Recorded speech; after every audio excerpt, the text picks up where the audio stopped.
Well, hello again. Welcome to Monday night, and it is time for Gaming Beyond the Box. So, what's up, everybody? We're here tonight, and as a matter of fact, we're gonna do things a little differently tonight. We're actually gonna have two shows in one, which is a little bit unusual, but we're gonna do it tonight. We're gonna have our regular podcast from 8 until 9, and then from 9 until 10, we're gonna have a new panel and a new topic.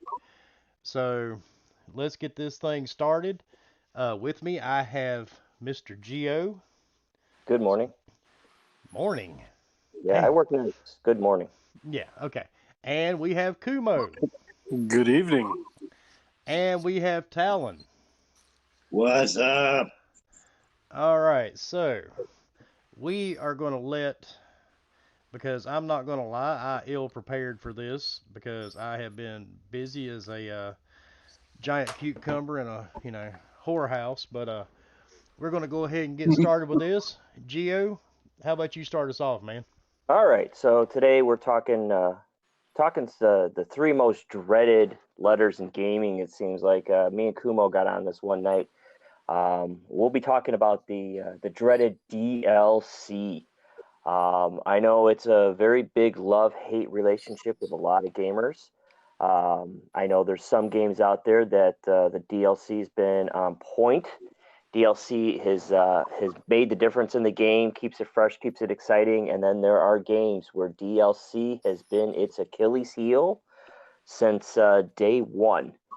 So today we're going to be talking a little bit about that. We're going to be talking about how you feel about it, what you expect out of it, what you think you should be paying for it, if anything, and then those good times and those bad times with it. There are times where it's amazing, and then there are times when it is a train wreck. We're going to touch a little bit about how DLC has changed, especially for some of us older gamers. I remember when it first kind of started coming into play in games like Call of Duty, and then kind of how it's evolved and going all the way into the new almost face of DLC in games like Fortnite and Apex. So um, we're gonna kind of start from there. So the first question for everybody here, DLC, are you for it or against it? Who'd you ask? I missed who you asked. I'm asking in general. There's everybody here. All right. So Yeah, I'll take it off. yeah, go take it. Back when I played Skyrim, I mean, I was for it. For me, it's if if I can spend a little money for cosmetics to make something look cooler, make something just be a little bit more awesome, I'm for it. Um, and again, that's for the most part, but it's got to be a good game. I'm not obviously gonna play a crap game and then spend a bunch of money on the DLCs. I normally do it in the get go, like for Destiny. I did it when you could buy it all as a huge bundle, save yourself some money if you get it all now type of deal.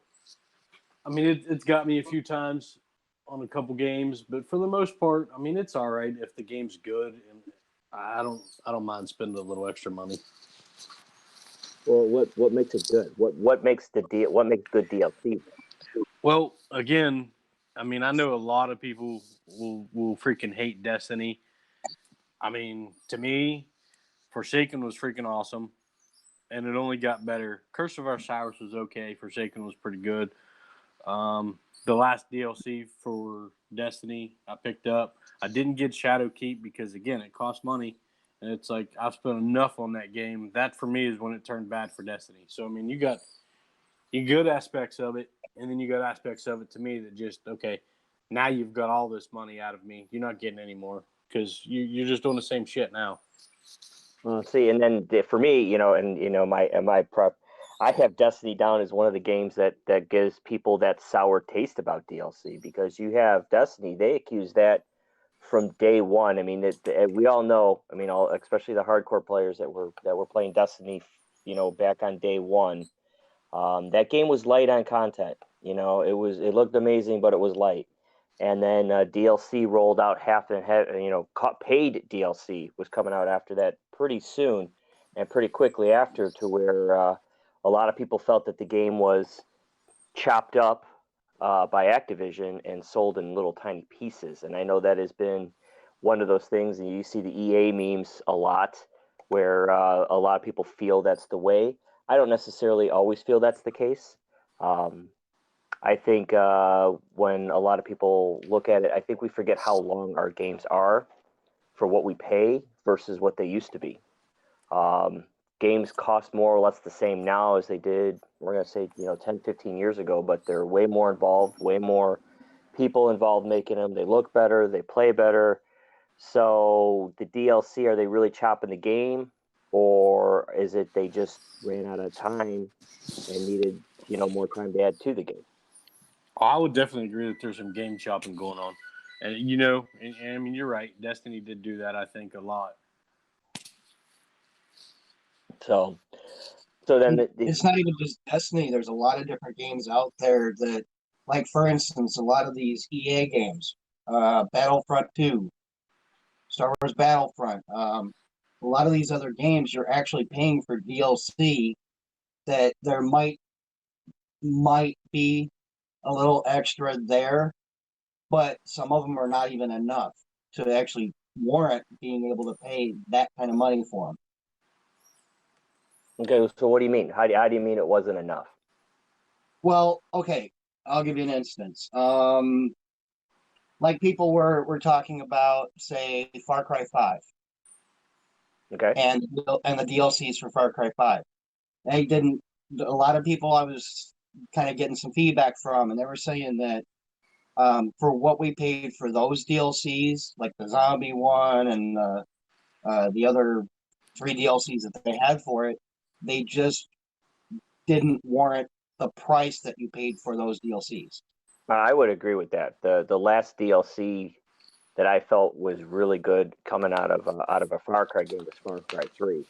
The Yeti expansion was a lot of fun. It really added to the game.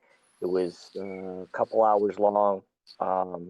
Wasn't super expensive. I want to say I had the season pass at the time, so I want to say it was $24 for all 3 DLCs. But it definitely added to the game. It added that additional aspect to it. Kind of gave you a new little bit of new gameplay, being up in the mountains and then having the Yeti you had to try to kill, which was actually a ton of fun. Far Cry 4 was even really good too, I thought. See, I didn't go with it. Honestly, I felt jaded by EA twice because of the I felt because Far Cry 3 they shorted you 1 DLC on your season pass, and same with the well, that was Ubisoft though. But same with Watch Dogs. I kind of got burned on that.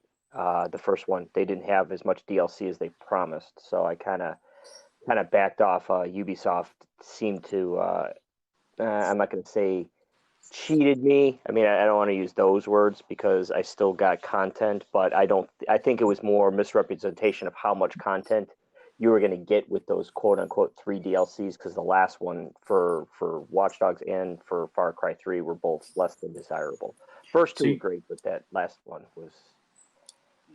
So you say they cheated you because of the DLC content, or because they didn't put out as much DLC as they didn't put out as much, because I ended up buying the season pass.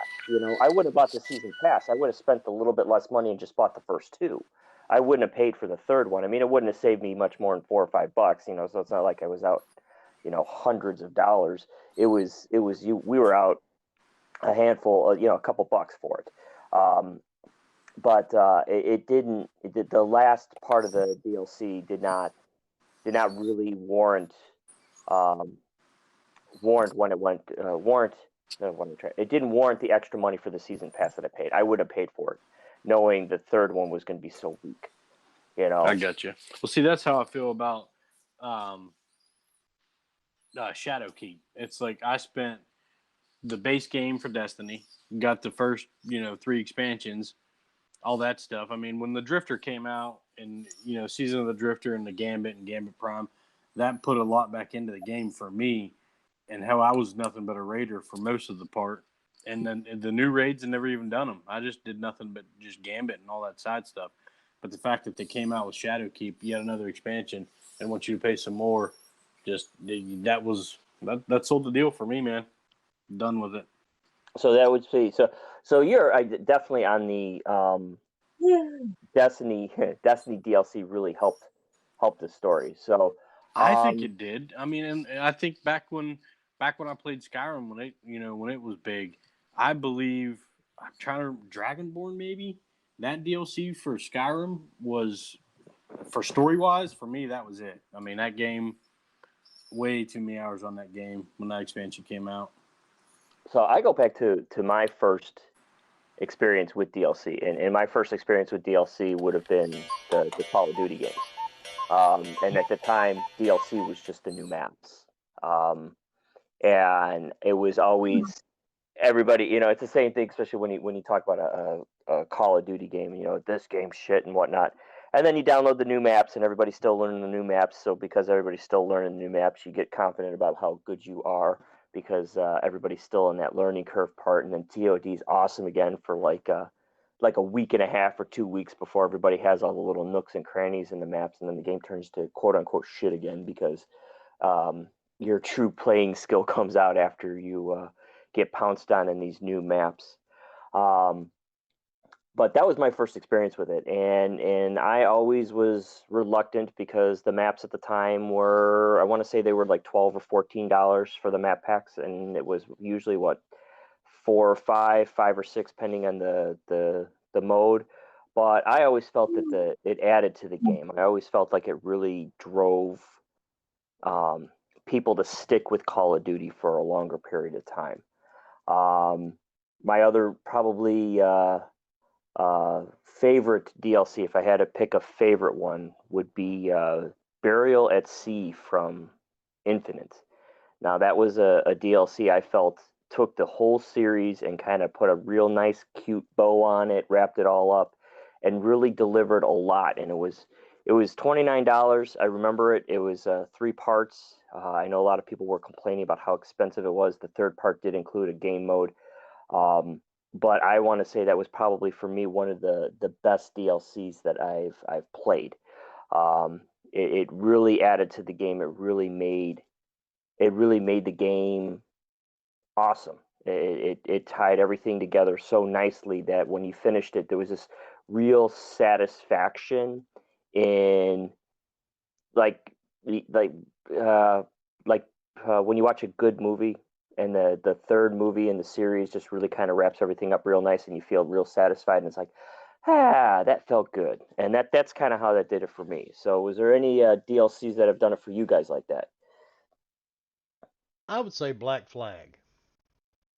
Yeah, Black Flag was actually really good.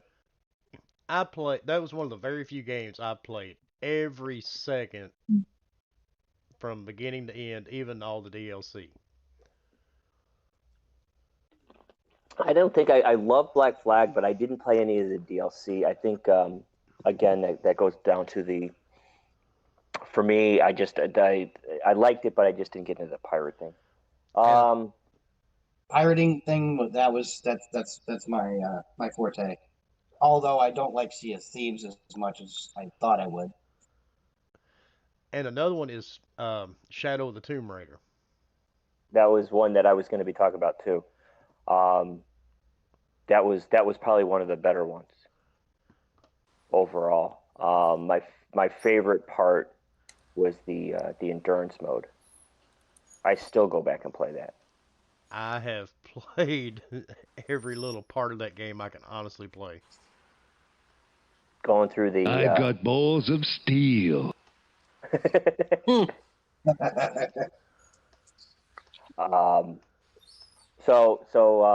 Kumo, what was are you going with all your Destiny ones, or do you have one that sticks out for you that really shines? This is why I will take a chance on DLC. Like I said, I did forget about the map packs back when I played Call of Duty, probably because I ain't played a Call of Duty forever. So I'm looking forward to the new one. But I'm gonna go back to Skyrim, man.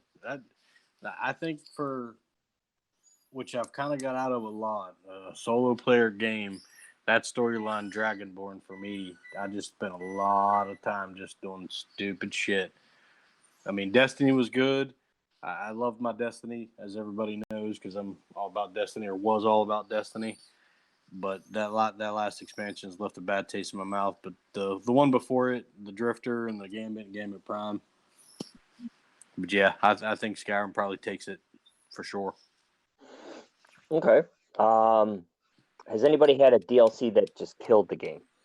They played the DLC and it just ruined it for them. And it made you just like step away from the game and go, that's it, I'm done. Well, for me, it was Shadowkeep, but it's not because I played it. It's because they freaking wanted me to pay for it. I think the one for me was the second DLC in Watch Dogs 2. Now, Watch Dogs 2 was already kind of I call it a hyper millennial game. They went from the brooding, dark Gen Xer with the first Watch Dogs to this weird millennial hipster thing. And the game was already a little bizarre. It played really well. The mechanics of the game was great. But that last DLC was just too weird. And it generally, I won't completely walk away from a game, but that made me walk away from a game. Which reminds me, I'm thinking about it, the weird games. Another game that had a great set of DLCs was Sunset Overdrive. Every single one of those was amazing. And that was another one that added to the game. So, that being said, how much do you guys think this should cost? I know there's a big, everybody's all over the place on how much DLC should cost, how much content should you get, and how much should you be paying for it. What's that threshold for you? Go ahead, guys. Now, are we talking about like season pass, or are we talking about Whatever? I mean, what's that threshold? What's that threshold when you're sitting there and then it comes across, all right, you can get the season pass. I bought the ultimate version of Forza, knowing that I was gonna pay for the 2 expansion packs no matter what. So I just paid the extra. I paid the $100 for the game. I paid essentially the extra $40 for all of the DLC content, all the cars, all the 2 expansion packs. $40 to me was worth it based on how amazing, especially the Hot Wheels was for Forza Horizon 3. Now, that being said, I was disappointed in the Lego. I felt it was short, small, and after ordering my Forza Lego car sets, there was a lot more Lego Speed Champion cars. There's a lot more sets that were available, and they only put 3 cars in the game. So I was going to say the same thing about Forza, man. I did the same you did. And mostly it was because you played it and we play all the time. And I was like, you know what? 3 was good. The Hot Wheels stuff was freaking awesome. Expected the same thing out of the next one, and it just didn't deliver. I mean, that one to me felt like honestly, Lego felt like a money grab. It really did. It definitely was. Which is unusual for Forza because generally you don't feel, because with the Hot Wheels one, you got 7 cars, and that Hot Wheels map was huge. It was fun. It brought back, memories of being a kid setting up the Hot Wheel tracks all throughout the house, pissing mom off. It just felt complete and amazing, almost a complete game in and of itself. And the Forza Hot Wheels or Forza Lego fell way short. It felt like it was just a money grab. It didn't seem to be as put together as DLC has in the past. Now, is that going to make me gun shy for the next Forza game? Maybe. It should. Most likely not, because I'm a huge Forza fan, but it'll definitely make me rethink buying the Ultimate Edition right off the get-go. It'll probably be more kind of seeing where the DLC is going to go before I decide to jump into it, to be honest with you. Because even Treasure Island or whatever, I can't remember what it was called. The first one in Forza 4, Horizon 4 it wasn't bad, but it was only okay. I felt that they were small, relatively speaking. Yeah. So what's that bottom dollar number for you, Talon? What's too much, man? Oh man. I mean, before when we were able to afford it, I was always getting like the deluxe editions of games. Like I got the deluxe edition of the first Battlefront, thinking, okay, this is going to be awesome. It looks really good. I saw the videos, and it that one there kind of left me hanging because I thought, okay, this was going to be a full on Battlefront experience. But like a lot of people will say, with the whole EA situation, EA and Battlefront and all that, they kind of messed up because it didn't give you that original Battlefront feeling. But as far as price wise, if I just got the base game and then wanted to get the season pass later on, it would have to depend on the game because you got like how you guys have the different things like Forza, the next Forza game. You might be a little gun shy as far as maybe getting the Ultimate Edition. Um, Maybe honestly, if they ever did come out with another Battlefront game, I would definitely be shy away from it. But if it turns out to be really awesome, maybe $25 for the entire season pass, I think would be enough. Okay. What are we looking at for length, though, guys? So we haven't heard from much out of Wilmy today. What kind of length are you looking for in your DLC? I know some people kind of get on, especially the Tomb Raider, because you brought up Shadow. Those were short ones. Those were only hour and a half, maybe 2 hours. Tomb Raiders have a tendency to be a little bit shorter games, but what's that threshold? When do you feel like it was good? It was a good length. It made it feel good for you, or was it like, oh crap, this was only 2 hours. I didn't really get my money's worth. I prefer at least a couple of hours. At least. For each DLC or for the entire set. For each DLC. That would be preferred, but unfortunately, it doesn't always happen that way. No, it doesn't. Yeah, I think that's a good number. Good couple hours. Yeah, I Couple mean, hours. and especially the price of some DLC over the last few years. I mean, some of these things were, $25 to $35 or more. The Witcher was probably one of the very few games where you got more than your money's worth for DLC. How much was that one? I don't remember right off, but I mean, you practically got a whole new game. Really? I remember everybody talking about that too. I didn't play The Witcher, but I remember it was $30, and I bought the Witcher game, and that one actually came with all the DLC with the exception of 2 expansions. Yeah, I mean, you practically got a whole new game with their DLC. Has there been an expansion out there that's been more than $40? I don't think I've seen anything out there more than 40. No, I don't think there has. I think 30 is that threshold for most games. I think once you get past that, I mean, I know a lot of people called. Let's see, was it Far Cry Primal and then New Dawn?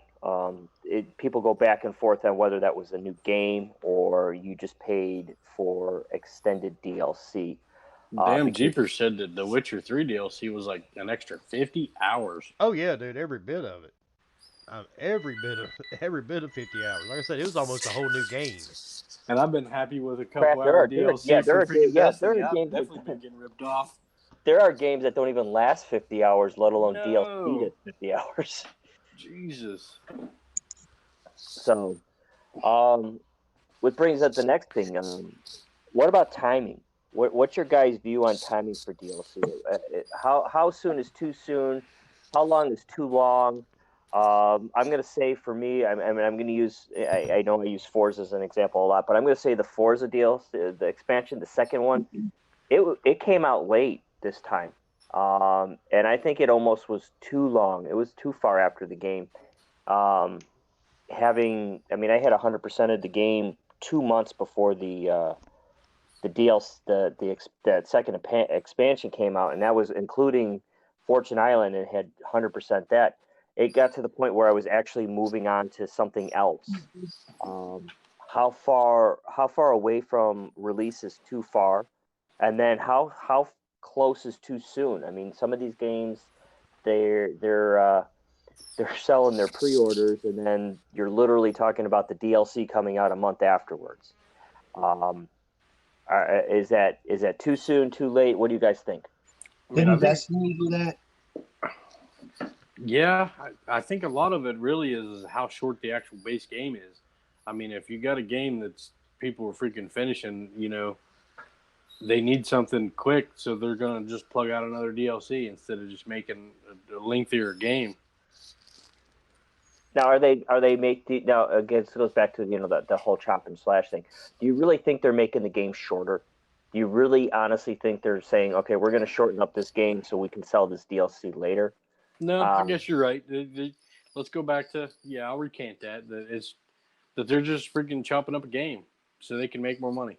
I would agree with that completely. okay. I agree. I agree. You making me hate Destiny even more the longer we talk. What game was it that came out and then it was like a week later they already had DLC and it was already on the disc? Probably Destiny um, 2. yeah, No, Destiny 2. Yeah, no, Destiny 2 it Let's wasn't just go with had the Destiny. DLC on the disc already. Yes. That was one of the games where that was very obvious that they had hash and slash the game. The DLC was on the game. Um, how do you guys feel about new modes as opposed to content in the way of story? And I point to Bioshock Infinite had a 1999 mode, which if anybody had ever played it, 1999 mode was that throwback to how games used to be. No save points.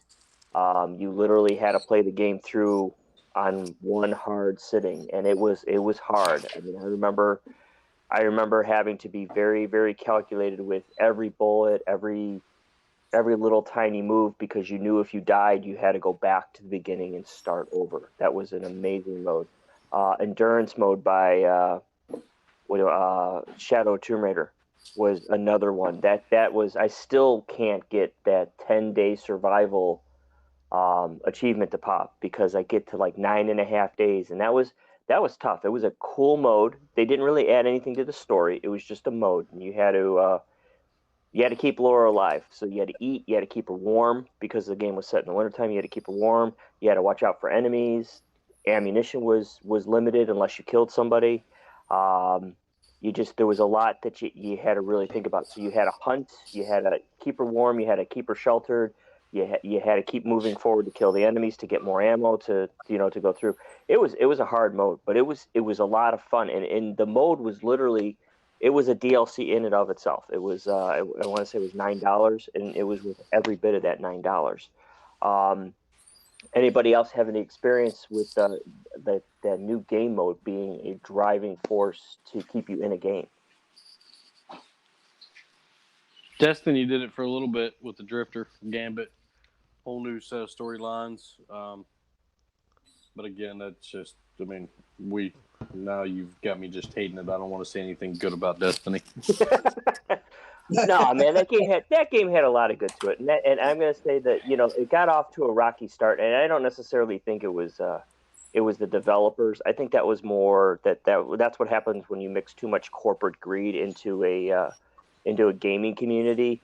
No, Because let's be honest. That game sucked. It was D1, it was Destiny 1.5. It was just like Destiny 1, and they spent way too much time trying to do all the expansions for Destiny 1 while they were trying to make D2, and now I'm just hating. well, I can tell you one game that I think they're massively late for DLC. okay, Anthem. Oh yeah. Yeah, Anthem is still yeah. trying to pull out a complete game right now. So let's get the whole game working before we worry about DLC there. Cataclysm was supposed to drop in April, was it? I think it was in April. Yeah, I think I so. It want was to say, April yeah, or May. April or May. And I don't know about you guys. I think it's pretty much August here. Yeah. I would Um, think. Yeah, I think it is August. Yeah, according to my PC, yeah, it's August the 5th. Yeah. Yeah, see that, and then that's for me. That's a good example of DLC. That's probably going to be too little, too late because I mean, by the time that DLC comes out, I mean, there's going to be a whole new batch of games out. Oh, Yeah, it's You let's get know? way off too the Destiny hate, like Shinzo said, and start the Anthem hate. it's way too late for Anthem. And Jeepers, I had really high hopes for Anthem too, dude. I really enjoyed it. Matter of fact, I think everybody sitting in this podcast, I bought them a copy of it when it came out. Yeah, Uh, and we it, planned on playing the hell out of that game, man, and what happened? They couldn't even put all it the armor in the game. Oh yeah, yeah, I remember that day. I was excited, and just we played it for what 2 nights, 3 nights, and then poof, it was like this game's bad. Well, I mean, they had a lot of good parts, but they just didn't finish it. it didn't. Yeah, it It wasn't a didn't. complete game. Yeah, it wasn't complete. I mean, they rushed that out, and the hype surrounding that game, and how much hope everybody had for it. I think it was a double-edged sword for that game. That it didn't have a chance. Um, Yeah, now it's way too late. You got a lot of games releasing here in a couple of weeks. It's a distant memory. yeah, I mean, I mean, you got September's a pretty packed month, and I don't think you're gonna pull somebody away from a brand new game to play DLC, and that's kind of that dangerous point of how soon can you come out with it before it seems like you're chopping up a game, and then how long do you wait before people have forgotten about the game even existed. I mean, what was the last time? I mean, this is the first time I've even heard Anthem mentioned, even on one of our casts outside of the one where we were talking about how disappointed the games were for the year. Um, I think it got to the point where it gets too far away, and you're moved on to something else, and you're not going to go back to play something that may or may not be good. Yeah, I Speaking hope of they Anthem, I realize mean, that. I've had people on my list who have not even touched the game, who I know who have it, and there's nobody on my list that is even playing that game anymore. Do Yeah, you think that's because of word of mouth of just people saying how bad it is, or reviews, or Either that, or maybe they've realized the same thing we did, that it's just it's not a finished game. I just yeah. deleted it Friday. Yeah, I think Elite said it best though. Anthem should have been held to the next gen. It should have just been a game that they realized it wasn't finished, and rather than trying to just push it out, they should have just held off and let the game be better. I mean, nobody seemed to be That's upset the when problem with EA, though. EA tends to push games out regardless of whether they're finished or not. Or they could have just waited till the fucking thing was finished. That'd have been great too. there's that, and then um, but it's pretty typical. So yeah, I mean, I think they're kind of getting it though, because haven't they said that about what Halo and the new Star Wars? yeah. So hopefully they're starting to understand. Um, and then we'll talk about this, but what game should have had DLC that didn't? And I'm pointing to for me, I'm pointing to Titanfall 2. Um, the maps were probably there could have been more. I mean, they were free, so I'm not going to complain.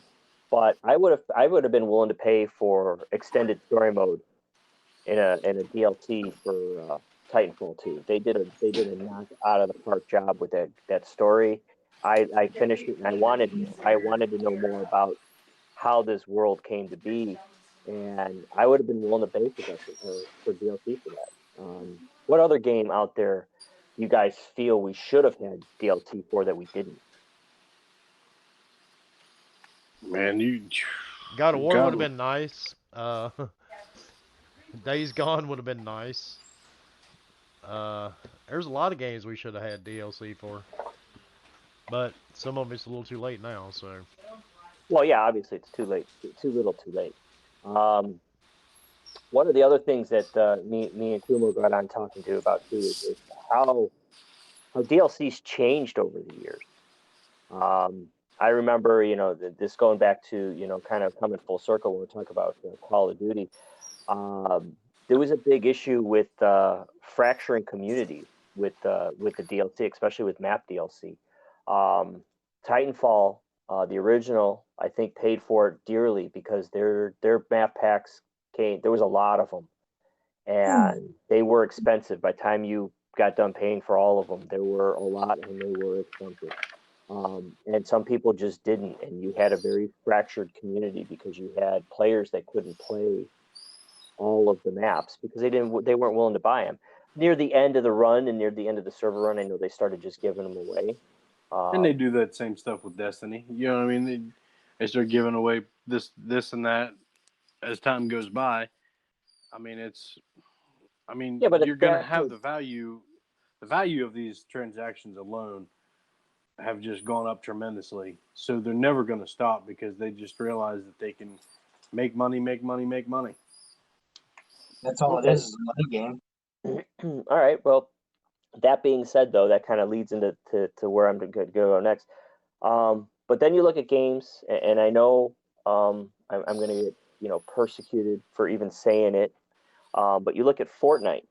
Okay, that is a free game where all the DLC content is free. It is paid through with microtransactions for cosmetics. There's no joke and doubt that there's a lot of money being made that way.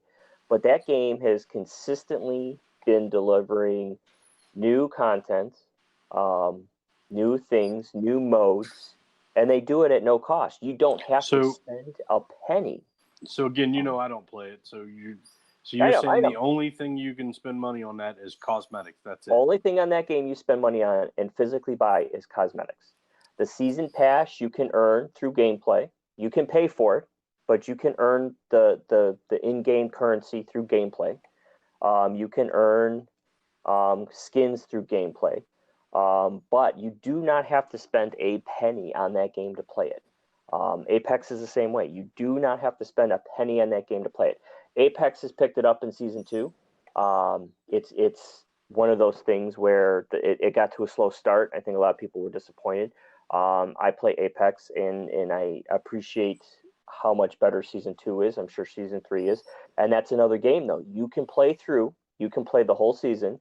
You can earn enough in-game currency through playing that you do not have to pay for a season pass. You can earn it that way. And that's kind of, I see that as, a way to give content to people and not have to make them pay for it. I know microtransactions has a tendency to be the root of all evil in gaming now. But now here's an example of microtransactions, things paid for by choice, not forced. You had to buy, if you wanted to keep up with your buddies in Call of Duty, you needed to buy those maps. You needed to buy the Battlefield DLCs if you wanted to have all the maps. You didn't have a choice. If you wanted to play with your friends, you had to have it. Now you got a new set of games, a new style, and granted, yeah, it's being driven by microtransactions, but it's microtransactions you don't have to pay for to play a game where you continue to get updated content, updated modes, updated weaponry. I mean, everybody they don't make you pay for it. Do you think this is and I go back to a lot of these games now that do free maps. When you have multiplayer games, the Titanfall 2 said they weren't going to charge people for maps. New map, everybody gets to play. And then that was also driven by cosmetic microtransactions, skins for your Titans, skins for your guns, skins for your characters. Do you think that is a good way to drive DLC? Because these guys need to make money. There's people behind there feeding families, paying for these games. Is this a better way to handle DLC? Not if you're chopping up a game. I mean, back when you talk about Skyrim, you paid what, $2.99, $2.50 to make your horse look cool. I mean, or Oblivion. I mean, yeah, but if even they're doing it to make money to split up a game, all you're going to do is have a lot of people that have a sour taste in their mouth for a game that they feel. I mean, you quit playing it. You know what I mean? Well, yeah. But I'm not talking. But it's because I had to pay for the DLC. I'm talking about you're getting the new Destiny DLC comes out. Okay, the new whatever it is, you get it, but you don't have to pay for it. It's free. The only thing that you have to pay for are are ship skins or new armor colors, and those things you're paying for. Things that don't affect gameplay, things that don't affect it, but will emotes, things like that drive income for the game developers, that drive income for the publishers, but aren't required to play the game and allows you to have that DLC? That's the question I'm asking. Is that a case where microtransactions driving free DLC content is worth it? Oh, for And, sure. and I've seen it From with the get go that I think if you're doing microtransactions for cosmetics, that's the only purpose in my mind. The only purpose that makes it worthy.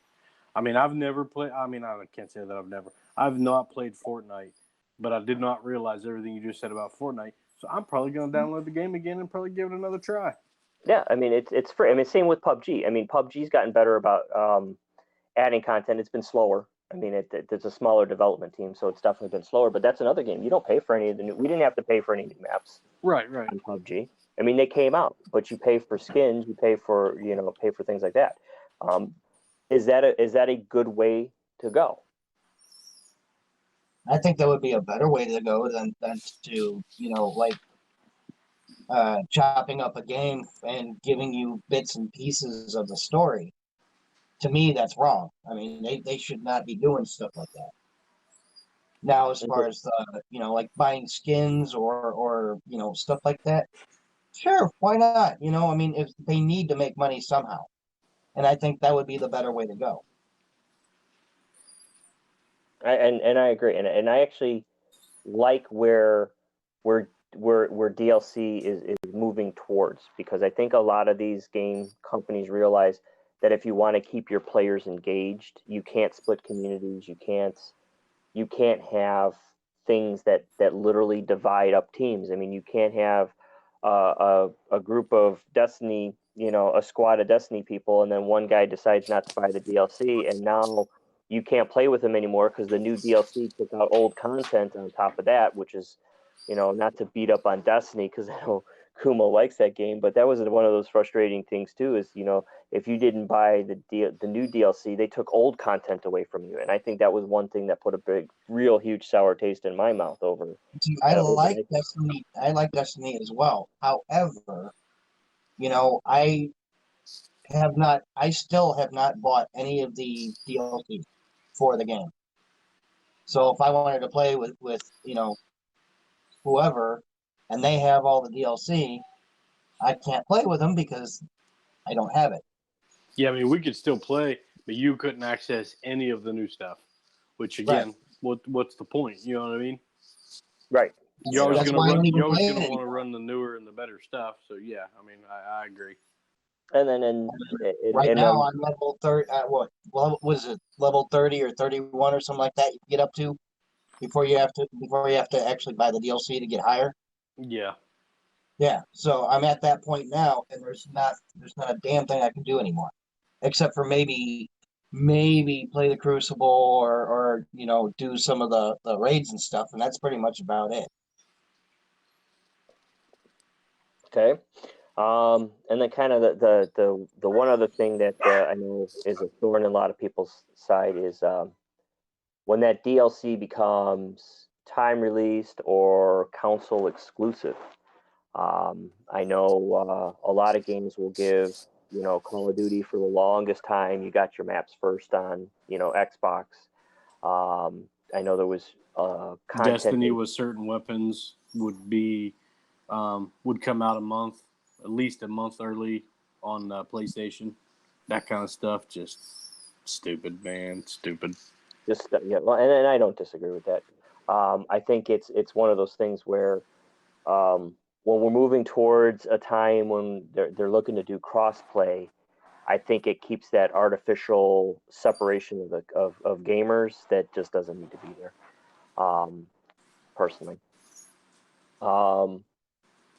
Let's see. I think we covered kind of everything on that DLC part. Anybody got any other comments or any other good DLC stories that they want to talk about?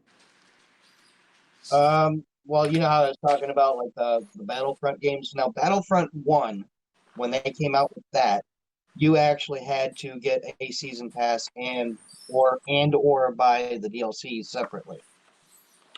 They kind of learned their lesson, and with Battlefront 2, you didn't have to pay for a DLC or get a season pass for anything. They even did away with microtransactions because people were, bitching and complaining about that. So I'm happy that, I'm happy with the fact that they're actually releasing free content now. And in game, you can get your characters like Luke Skywalker, Darth Vader. You can unlock those characters through the in-game currency, which that is amazing for EA to do. I've never expected anything like that from EA in any way, shape, or form, because they're all about the money grab. Well, Somebody's pizza's done. Yeah, somebody's pizza. It sure is.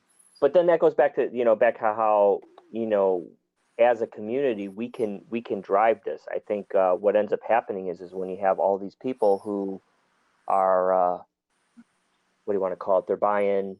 They stop buying it. They stop giving the money out for these things, and it forces your hand. I mean, we all know that the easiest way to drive change is to affect someone's pocketbook, whether it be charging for DLC or not giving them the money for the DLC. And I think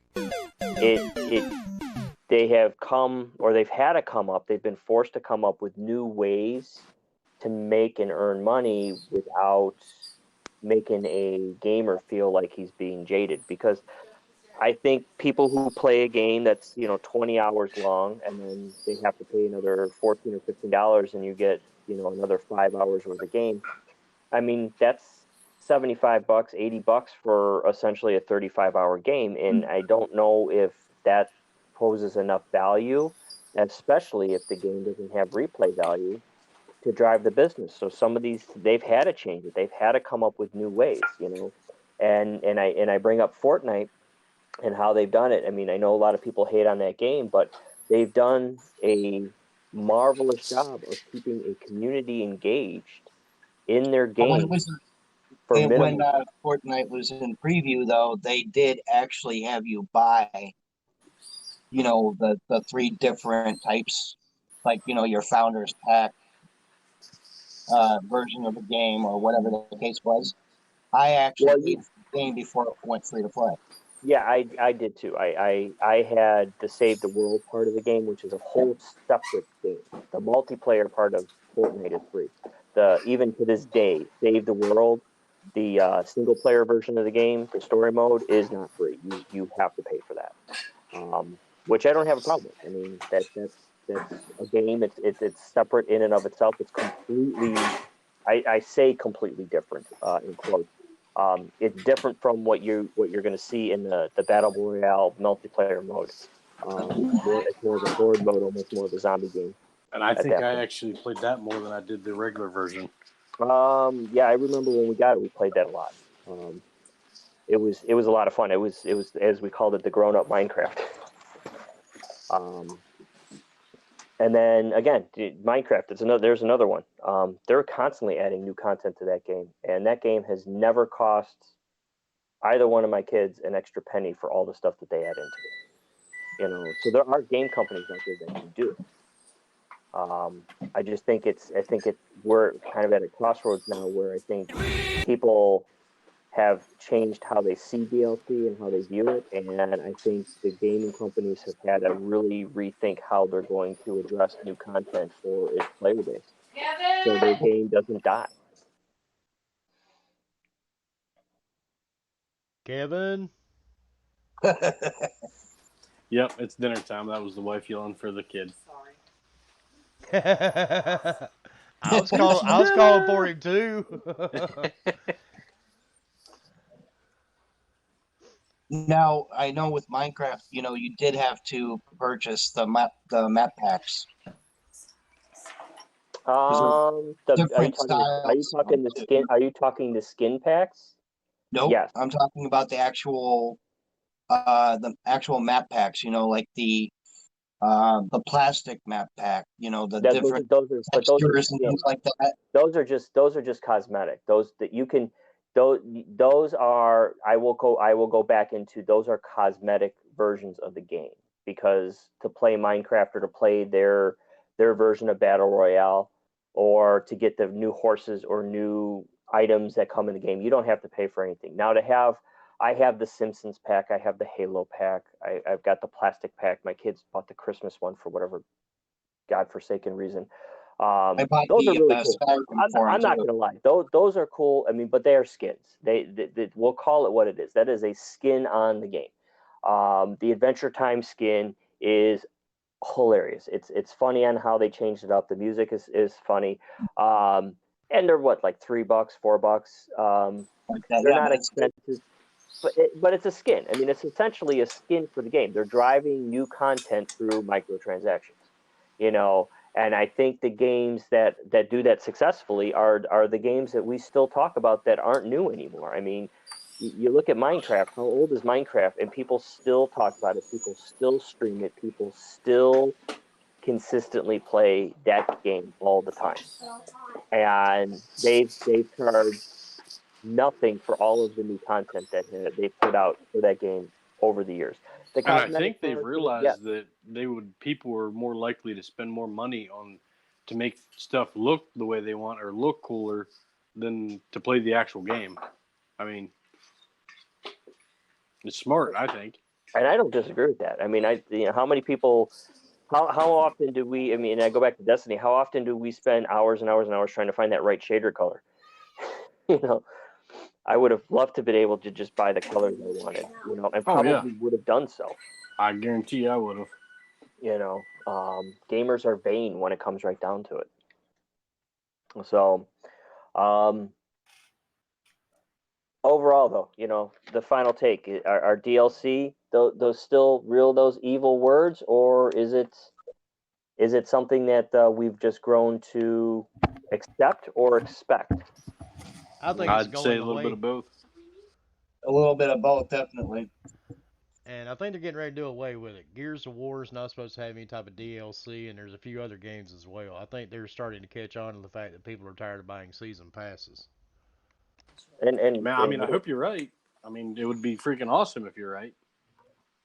well, but it goes Yeah, back to what Battlefront you did said, that Timo. I mean, already. They were the first ones to people start will that. pay money to look a certain way in a game. You know, so If you're gonna put out a game, in my opinion, if you're gonna put out a game, finish the game completely. I mean, do away with all these big packs of DLCs that expand the game. Just put the whole game together, so then that way you don't have to worry about. I mean, especially if you're buying digital. You know, well, if you're gonna have an Ultimate Edition, make sure it's all the content, not just certain parts of it, and then you buy a little bit here and there. and I don't disagree with it, but I do, and I'm going to come from, you know, kind of like play the devil's advocate here a little bit. Um, these developers do have to at some point get some return on their investment, and I know when you have a complete game, or you know, make sure that the whole content of the game out. If I just and if I use Forza for example, that would have added another 10 months to how long it would have taken to release the game. And can the game companies continue to even put out games if it takes them an extra 10 months just to get a return on their investment? Or are we going to start just getting shorter games? But at the rate it's going, it seems like we're getting shorter games and maybe bigger DLCs. I don't know. Just depend. It depends on the developer too. And then you get a lot of these games that are cut and paste too. Look at the sports games like NBA 2K and all this other stuff. It's all cut and paste. Same game, maybe different look, but it's Yeah, all the same stuff. my wife always made fun of me for the Call of Duty games for being the same way. And she'd be like, "What's new about this game?" I'm like, "That tree wasn't in the other game. That's what's new." And she was right too. But guys, I know Wilmie's got something coming up in a few minutes. Yep. I want to say this is probably one of the better talks about DLC I've had in a while. I mean, some people get pretty enraged over the fact that they feel games have been divided and torn apart. But I think we kind of touched on how things are changing, and honestly, I think maybe even acknowledge the fact that things are getting better, not worse. Yeah, I agree. I agree. Things are For sure, seemingly sounds like it. a little bit better. So, but we'll be signing off. I know we got a couple of guys coming up to deal with some of the issues that are on the forefront of the gaming community right now. I And have to go to work, so I need to call it a night. and just a quick explanation for everybody that's here. In case anybody hasn't really been paying attention to the podcast, Gaming Beyond the Box is a Facebook group that we started a couple of years ago. All of us here are really good friends in the real world outside of gaming. So tonight we all had different ideas on what to do with the podcast. These guys put all this together for the DLC. I was being an asshole. I like to wait till the last minute, plus on my schedule, I don't get much of a choice. So we decided to split the show for tonight. So that's your explanation. So, all right, well, we're going to call it because I know the next one's coming up soon, and I'm sure we will be talking to you guys again later. Thanks to those who joined us. Thanks for those that had their input, and we'll be seeing you. So Yeah, good talk, guys. I'm signing out. Same here. Hope y'all have a good night. You too. Thanks, Talon. Wilmy. I'll talk to you in a few minutes. Thank you, guys. All right, now it's time to switch the panel. How many podcasts are dumb enough to switch panels? Oh, no, Andy, it's not over yet, buddy. Bomber, I see your face, dude, but I don't hear you yet. Do you hear me yet? Now I hear you. Oh, my There God. we go. Somebody just as southern as me. We're all screwed tonight. There we go.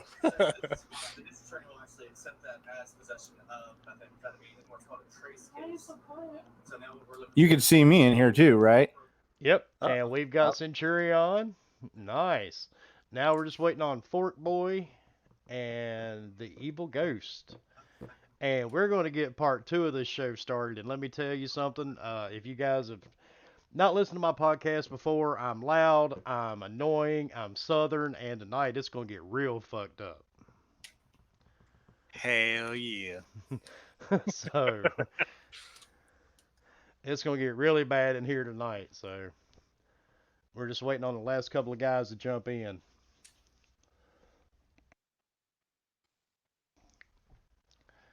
But I do want to give a big thanks to Gio, Kumo, and Talon. Like I said before, you know, me and these guys, we've been through a lot together involving gaming over the years.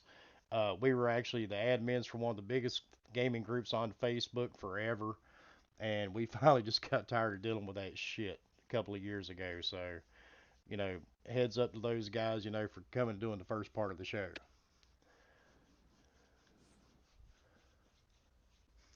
And let's see, do we have our other guys here yet?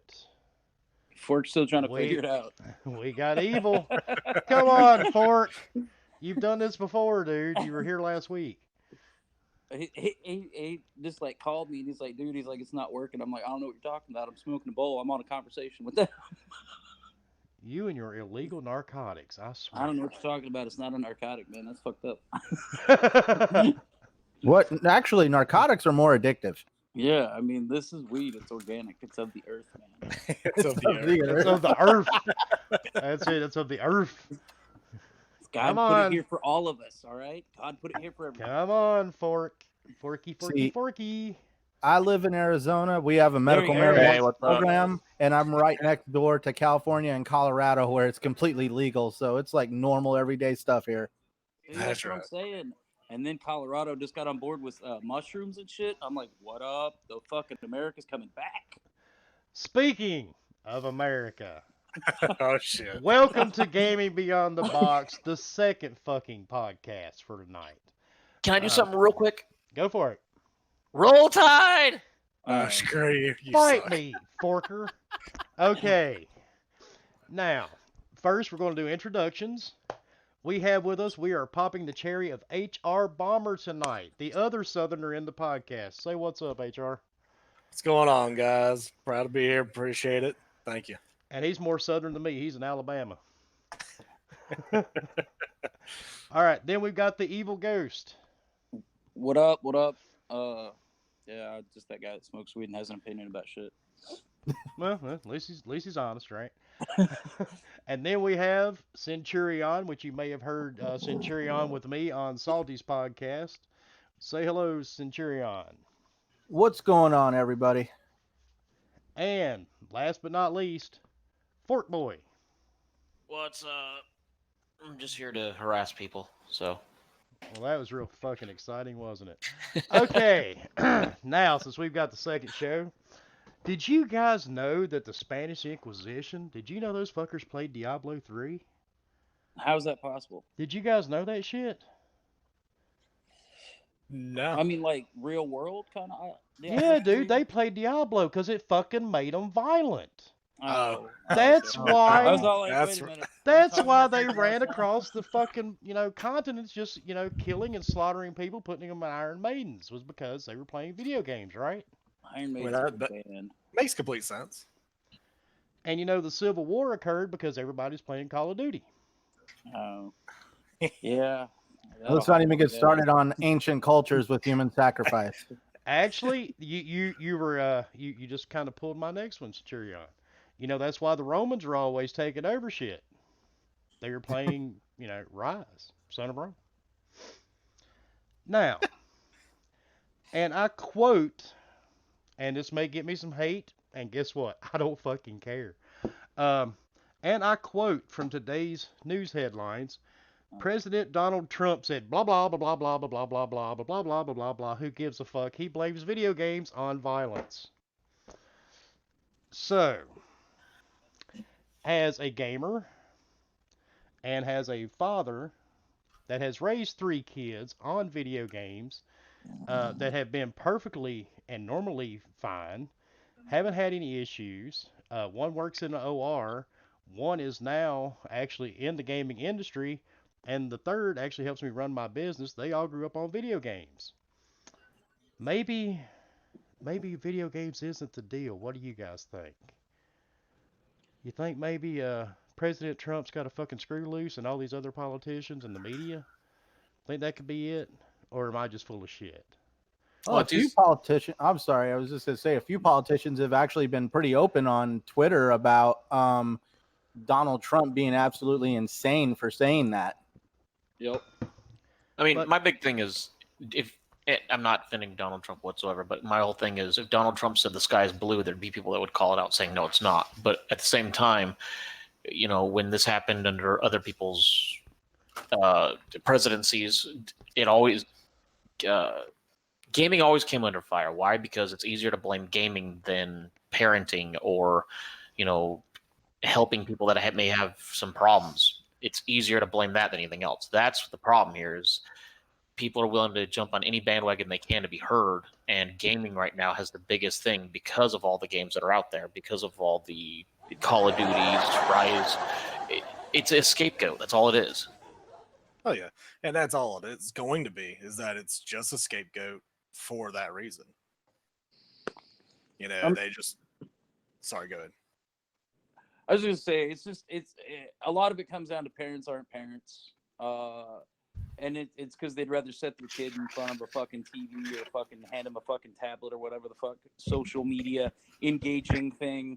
And they let that do the parenting. And, sometimes, you get, this shit's been going on forever, man. It's not like this is new. Like, it's unfortunate. It sucks. Nobody likes to really get in depth with it. But the reality is everybody's blaming video games.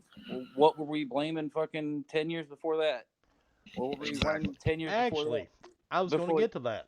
Between music and fucking... Oh, go ahead, man. If you go ahead. Oh, no. See, the thing, I don't know the ages of everybody else on the panel, but I'm going to guess I'm the oldest motherfucker here.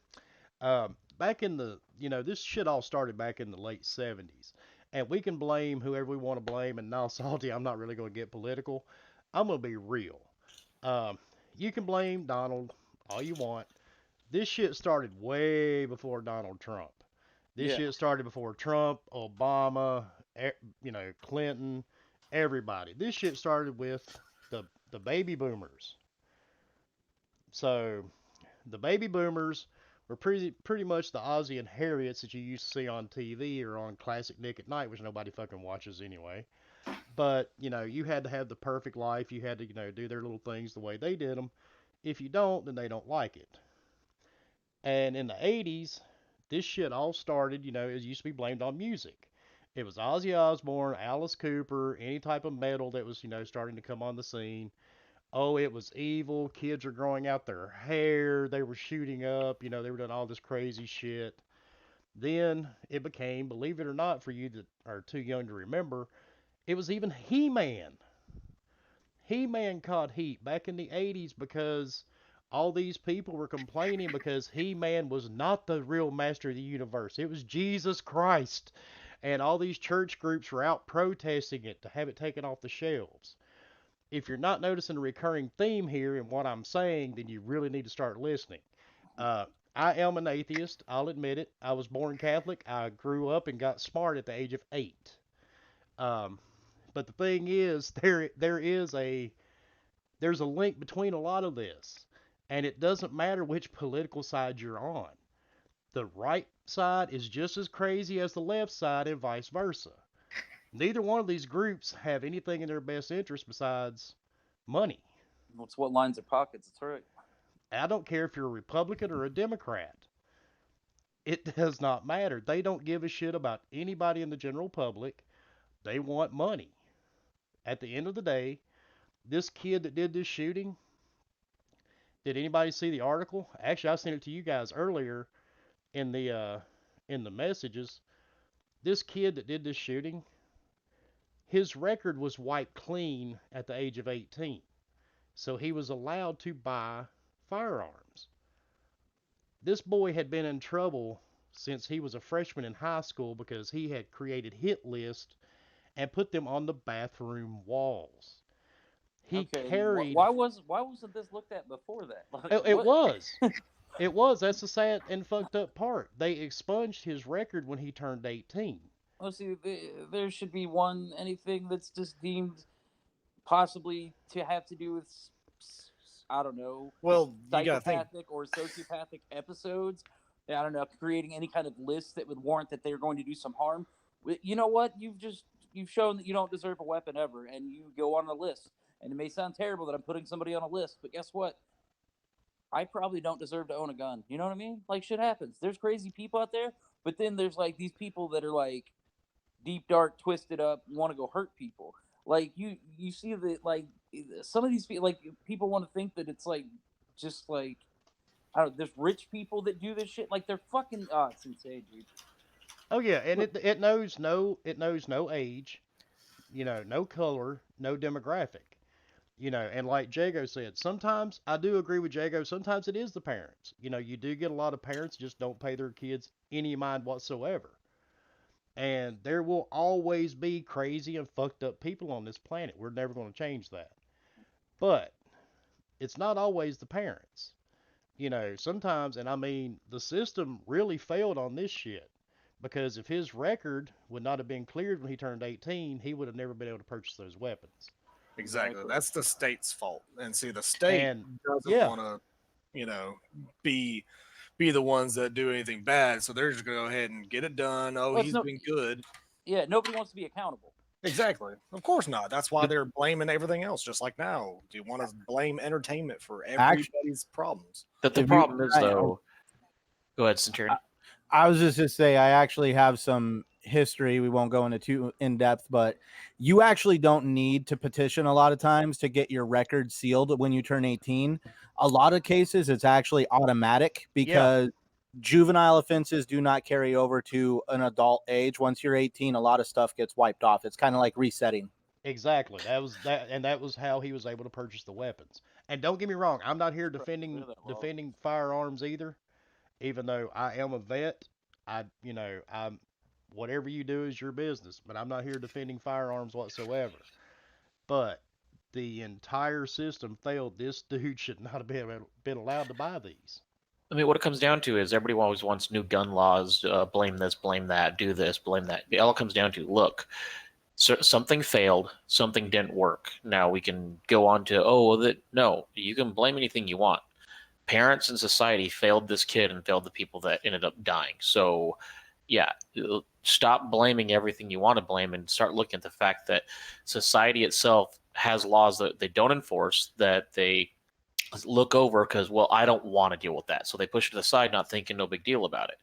But until we start holding people accountable and whatnot, it's always going to fail. But I mean, it comes down to people are evil. All of us, no matter how nice you are, there is an evil side inside of you. Now, some of us, show up more than others and whatnot, but it all comes down to human nature, but on its own is designed to, I mean, unfortunately, just to destroy and win. It's Yeah. destructive in nature, yes. We all want to be number one. We all want to be top dog. So until people realize that's how we are, that's how humans are going to be. No rule or law is ever going to change that. You can blame video games all you want. It's not going to change anything. I mean, go ahead and ban video games and everything. Okay. To me, video games were some of the best things growing up. It helped me become who I am. It helped me escape to certain things and learn certain things. So, to me, it's like it's just the government's using it. It's the government fucking using and making everybody basically be the fucking sheep that they are. And they're like, hey, what do we got going on over here? We're gonna blame video games for this next decade. Previous it was rap music. Previous it was metal music. You know what I mean? Like each decade, we decide, okay, we're gonna just all of a sudden everybody believe that comics are the fucking problem. You know what I mean? These are like trends that have gone on, and like nobody wants to believe the fucking like experts that are like, there's no connection between video games and violence in the real world. The studies have proven that they're not there. So it's like, oh, but we're gonna listen to the fucking congressman fucking dipshit fucking that's been up there for fucking 40 years or whatever, that people just blindly keep fucking voting in the same fucking douchebags. It's like, look for new people that want to change the way things are, because the reason why America is all jacked up is because all these old fucking people have been fucking in there for too long, and they want to fucking go by old laws, and they don't want to look at, hey, if this is a danger to society, we need to actually do something rather than talk about it for the next 40 years and blame it on every other thing. Hey, Sonny, my name's Senator Thurman, and I really want to keep my gun. Fuck you. That type of thing. Yeah, fuck. I mean, we need stricter gun laws. Yes, I agree with that. But this whole problem is answered on a multifaceted level. You got to have, okay, why aren't whoever sold the guns being held to a higher standard? You sold a gun to some kid that went and did something fucked up. Guess what? You can't sell guns anymore. I just think that if they don't put some kind of checks and balances, at least in everywhere, you're gonna lose every time. So it's difficult, man. Well, see, I mean, our biggest issue is getting guns in the hands of people that shouldn't have them, and of course, our way that we can try to block that is not going to ever work. It hasn't worked. It won't work. Won't ever work. Well, today proves it. These recent events have, if you will. Exactly. I mean, these recent events have just made it even much of a bigger reason why we want, most people want gun reform. Most people want better background checks. They want all this other stuff. But what what media wants to do is they want to misdirect. They want to put us on say like us with the gaming, it made the gaming community go in uproar, basically. Be like, really? You want to ban games because that's the reason? No. They just want to misdirect so that way all our attention is on that while they are doing other things. And well, I mean, slow down stuff. They're already misdirecting right now. And I mean, even we on this podcast are even falling for it. We keep talking about the one shooter, the one person, the one. Oh, there was two. That's true. But the media is focusing on the one in El Paso, and it's crap because no, there was two that was going on, and Salty brought it up. But I mean, I'm gonna try to skim over this quickly, but we don't need new laws. We don't enforce the ones we have because that's the problem. We have all these things. Well, this failed. Well, good, fix it. Stop making new ones because obviously the ones we have don't work. So stop making new ones and enforce the ones we have, because until we enforce those new ones, getting new ones isn't going to do anything. Oh, it's just, Sandy Hook happened. Children died and whatnot. The shit happened out at Vegas and whatnot. People were, shot. And at the end of the day, couple weeks are going to go by and they're going to talk about new laws and they're going to blame video games for the next decade. And that's not how it's going to fix anything.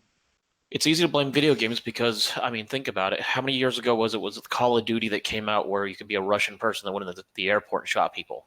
I'm not going to lie. That was a bomb-ass fucking little team. Dude, I enjoyed the shit that's out of why I that. can't wait for Modern Warfare, man. I mean, so fucking hyped for Modern Warfare.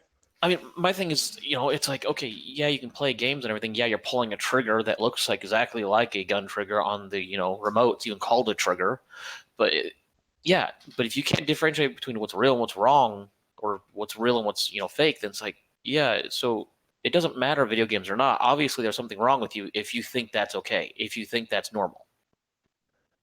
Well, and did you guys even know that the first school shooting was actually done in 1979 by a teenage girl named Brenda Spencer?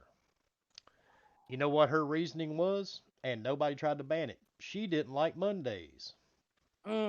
Mondays, that'll get you. Yep, she did not like Mondays. So she decided to sit in her house across the street from the school and start shooting into the playground. They couldn't blame video games back then because the only thing we had was Pong.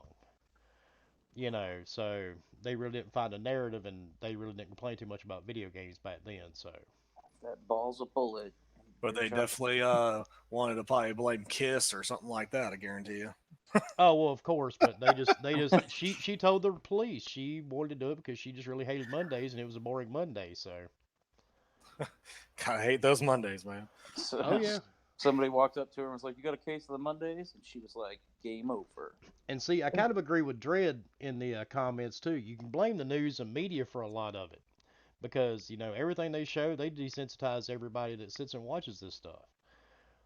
Oh, so, yeah, and they also make it seem like these mass shootings are the only reason why we need to have these gun laws and stuff. And I'm like, I mean, they are big. Don't get me wrong. I'm not trying to say they're not.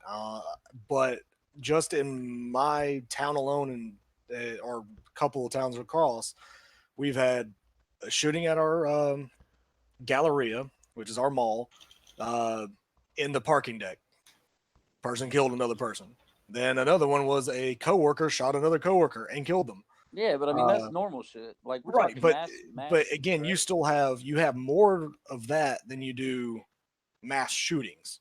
So you're always going to have that because it's one-on-one crime. That's standard exactly. Stuff. So the guns is the issue, though. Still, you have guns in the hands of people that definitely should not have them because apparently they're getting pissed off for no reason, or whatever reason they have. I don't, it's just, beating a dead horse with it all. But it's these people just do not need to have guns, and unfortunately, the bad people are going to get them regardless of Walmart, whoever else does a better background check or something of that nature. The bad people, there's too many guns in the U.S. for the actual laws to even work. And another thing too, I don't know if anybody's thought about it, being the old fuck that I am. When I was in school, you were actually taught different ways to cope. They called it adequate coping mechanisms. This was part of your you going to school. You learned it in health and PE. I think a lot of kids now they kind of they're bombarded on social media all day. They're gaming, watching TV, and I don't think they really learn how to deal with any type of situation. And I think the first thing that sets them off, they don't know any other way to deal with it. It's just people that are more prone to just happen to be more overly reactive to a situation that goes too far, and then it happens. And see, like at our age, somebody can send us a nasty message on Twitter, Facebook, or whatever. We'll laugh it off and go, dickhead, and delete it. But I mean, man, there's kids now, I mean, they're getting bullied at school. They don't go home and it end. You know what I mean? It follows them on social media. It never stops for them. When we were kids back, decades ago, we went home, that shit was over. You didn't worry about it till the next day, and you either, faced up to the bully, whipped his ass, or he beat yours one. And now, I mean, they're stalked every day. It never stops. And sometimes it might just be too much for these kids. They don't know how else to deal with it. Yeah, but see, that's where, I mean, I have a daughter that has a phone. That's where monitoring your kid's phone. That's where if you see something, I mean, that also comes down to, let's say, my daughter's harassing Bomber's daughter. Well, if I look at my daughter's phone and be like, hey, why are you doing that to her? And you smack the crap out of your kid or discipline them however you want. It's like, look, we're not still fixing the problem on the fact that you still need to be a parent. You still need to check your child. You still need to check your phone. You still need to, I mean, there's all sorts of things that you can do to prevent kids from doing stuff, but it comes down to we don't as society. We'd rather give them a phone, give them a video game. Here, do this. I need to go do something. And then we blame the video game for, it's video game's problem. That's why my kid's so violent. Well, I mean, you let them play it, and then you didn't bother telling them, hey, look, we don't do this in real life. That, this is a video game. It's fake. Well, that's what I was saying. It's like a multifaceted thing. You're gonna give there's parents do need to stand up and be more actual parents. They're not your friends. They're your kids. Act accordingly. I'm not saying anybody should smack your kids around. I'm not saying you shouldn't. You do whatever you feel is in the scope of your parenting, because I don't tell people, just like people don't tell me how to parent my kids. But my kids are all well aware of how to use guns. They play video games, and it's no big deal because I desensitize all that bullshit so that they understand that all the stuff that goes on in the real world is real, but you need to understand how much of it really applies to you. But that goes back to a parenting thing. You know what I mean? There's different ways that everybody has to step up, but we're not going to solve the problem by just simply making new laws. I get that, but something needs to be done. And I don't want to just throw like a blanket, like, hey, anybody that has mental, instabilities on any level should never own a gun or whatever, because you don't want to blanket, or make people seem like it's being like sugarcoated. Because I heard people saying on Twitter, like reading different comments on some of the stuff that, well, I'm sure you guys have seen the different posts. People saying that it was just ridiculous and that they should just one saying new laws, another one saying, oh, well, we just need to take away all guns from everybody. And then everybody's like, oh, what's my, right to bear arms? And it's like, well, do you need this, like, oversized rifle? Like, or, would it be all right to just use a single shot rifle for hunting purposes? But I get that there's gun nuts out there. I was in the service. I did, spent my time overseas in Iraq and everything. And I've met some crazy people that are in the military, and they've got weapons out the ass in their fucking, some shit that you'd see on Call of Duty. They've got it in their house, and it's because it like makes their dick hard to go shoot that gun. And I get it. There's nothing wrong with that, because I know that dude. He served with me. Like, I trusted him with my life. He was a fucking corpsman of all. He was the last guy out there that was going to be taken alive. But it was just his thing. It got his rocks off. So I don't want to say, that's take away all their stuff, but you get, like, on some level, this really has to get dealt with, because otherwise, are we just going to be just like talking about this in a couple more months? Be like, hey, so this new shooting happened, and Trump's saying it's video games, but specifically Fortnite, because we want the most cartoony looking one that is the most unrealistic one. Let's go after that. I'm just saying, you know what I mean? Like, people have to, like, grow up. We need to, like, start coming together as a society in general. I don't know, man. If I could piggyback off that, I've been just listening to you guys. I have to agree to make it socially unacceptable for people to act that way. Let's just look at the toxicity of the gaming environment that we actually associate ourselves in. Oh, preach. I've seen people put, photos of people that have mental incapacities or physical incapacities, and the caption says Xbox users and Phil Spencer look just as retarded as these people. Oh, yes. That person should have their Twitter account not banned, but taken away from them permanently. It just comes down to, if you act like a complete inhuman asshole, at that point, all the warning signs are there. Like, me and my wife will watch video, me and my wife are cat people. And when we sometimes watch videos together of cats on YouTube, there's always comments down in the comments section about how they want to harm animals and do this, that, and the other. Like, there's always signs there that show that there is sometimes some instability there. And definitely the society needs to come together and make it socially unacceptable to even act that way. Like when somebody jokes around about like, oh yeah, I'll harm an animal, it's no big deal. It's like, yeah, dude, that's not cool, because that means you actually have total disrespect for life. Like I was telling Wilmy earlier today, I had the good fortune in life to be raised by my grandfather, who was a World War II vet, and he had a photo album when I was a little kid growing up. He had a photo album of everything he did over there, including when he was on the beaches of Normandy. I have seen what the beaches of Normandy look like with my own two eyes hours after the invasion. They were black and white photos. They were very, very graphic. But my grandfather wanted me to understand what war really does. It's not some great, glorious thing. You know, my grandfather didn't look at it himself as an American hero. You know, it was very grateful to be raised like that. And he had weapons, yes, but I never knew where they were at. They were always locked up. And, you know, he never walked around with them or did any of that. See, that's one of the reasons I wanted Ghost on this podcast too. Because see, Ghost is a combat veteran, and so am I. We've both seen. Well, I know I have. I've seen my share of shit.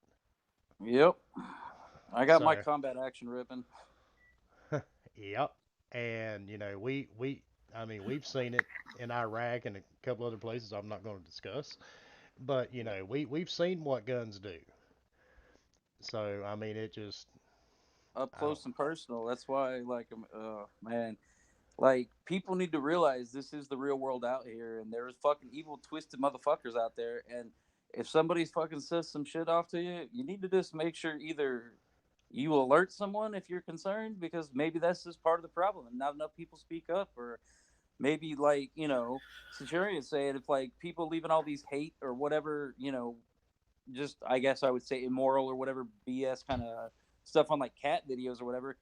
Like, where's YouTube or where's whoever the provider is, if you will, saying, "No, we got to take this off. This is not cool. Like, this is a bad thing." Like, someone's, I don't know, like, more people need to be held accountable, but it's like nobody wants to give a fuck. exactly.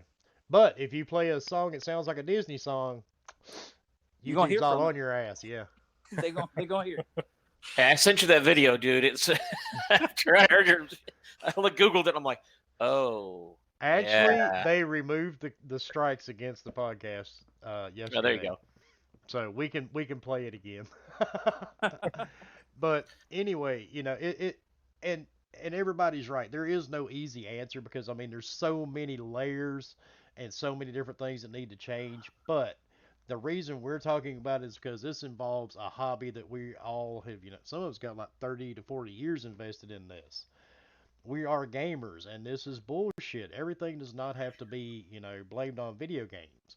I don't want this turned into political, and we kind of sort of did, you know, but oh well, fuck it. But, you know, we just don't want it to be video games. When they take away your video games, what the fuck are you going to do then? Go play golf. And then unfortunately, I've seen some people get way more pissed off at golf than I've ever seen them do. Like sports in general, just especially football being down here in Alabama, you know, freaking seeing, you know, people literally break their TVs because they got mad at the ref. I'm sitting there going, okay, you're not mentally stable to really to be doing this, then you shouldn't have this hobby. I mean, if you get that mad, I mean, at that point, yeah, there's some, you know, some mental things going on that, you know, we don't know what it is, but shoot, definitely needs to be looked at. But everybody kind of turns the blind eye, you know, turns the cheek and be like, I don't know. I don't want it to be my problem. You know, I want it, that's their problem. That's them. They're just crazy.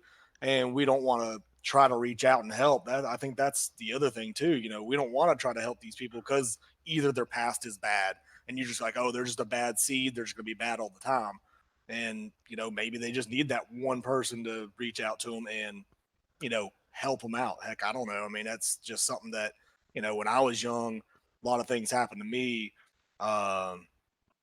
with a friend of the family, and basically just for me to even not be in jail right now is probably a crazy thing that I'm here and I play games and I don't take things too seriously. I mean, there's some things I do, of course. It's just, a little bit of my nature, but I don't.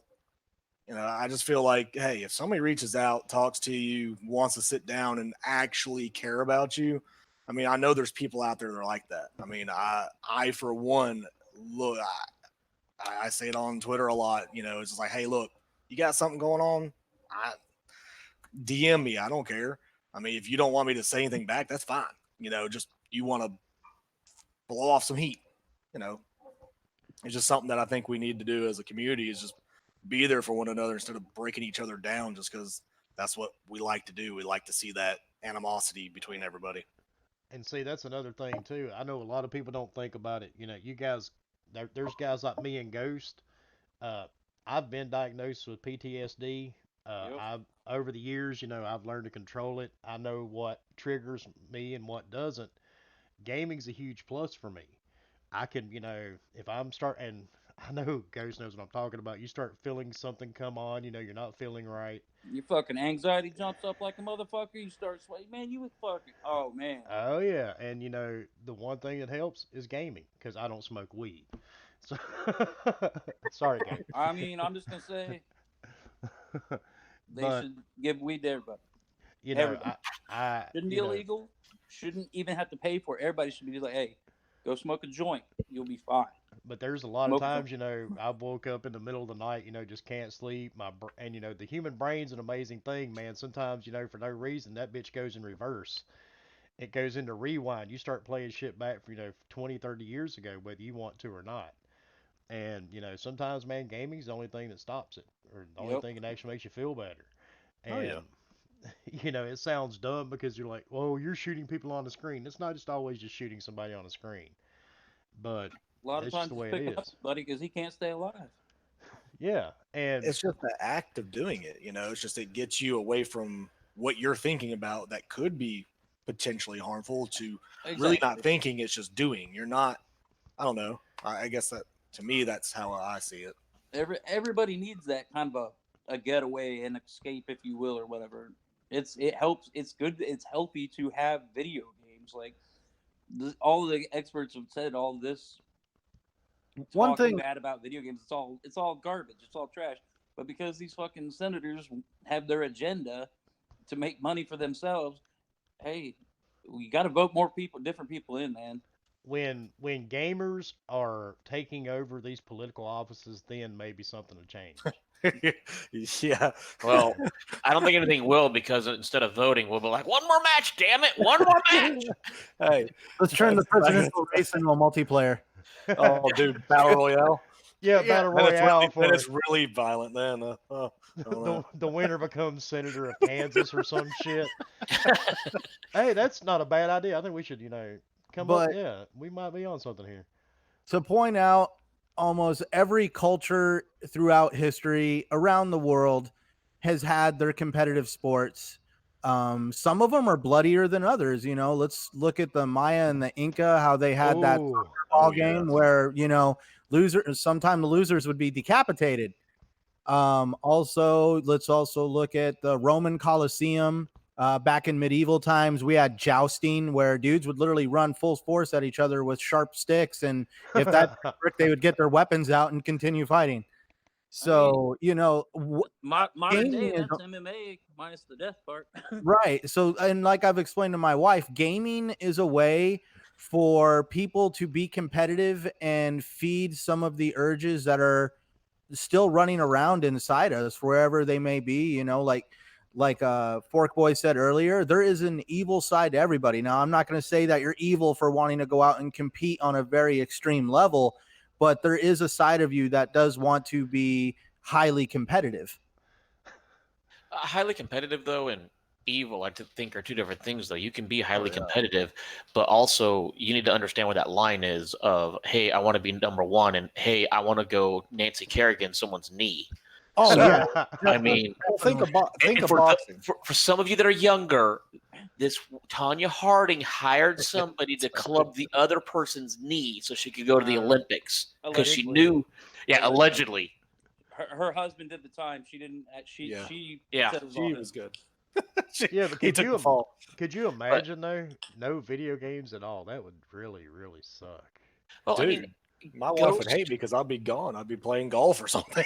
Hey, Tubby I and I can see it now. We'd all be arguing on Twitter over marbles and shit. Oh, God. Fuck you, man. My Microsoft marbles are so much better than your Sony marbles. Fuck you. Screw it. Exactly. We go that. straight back to Pogs, man. It'd be Pogs all day.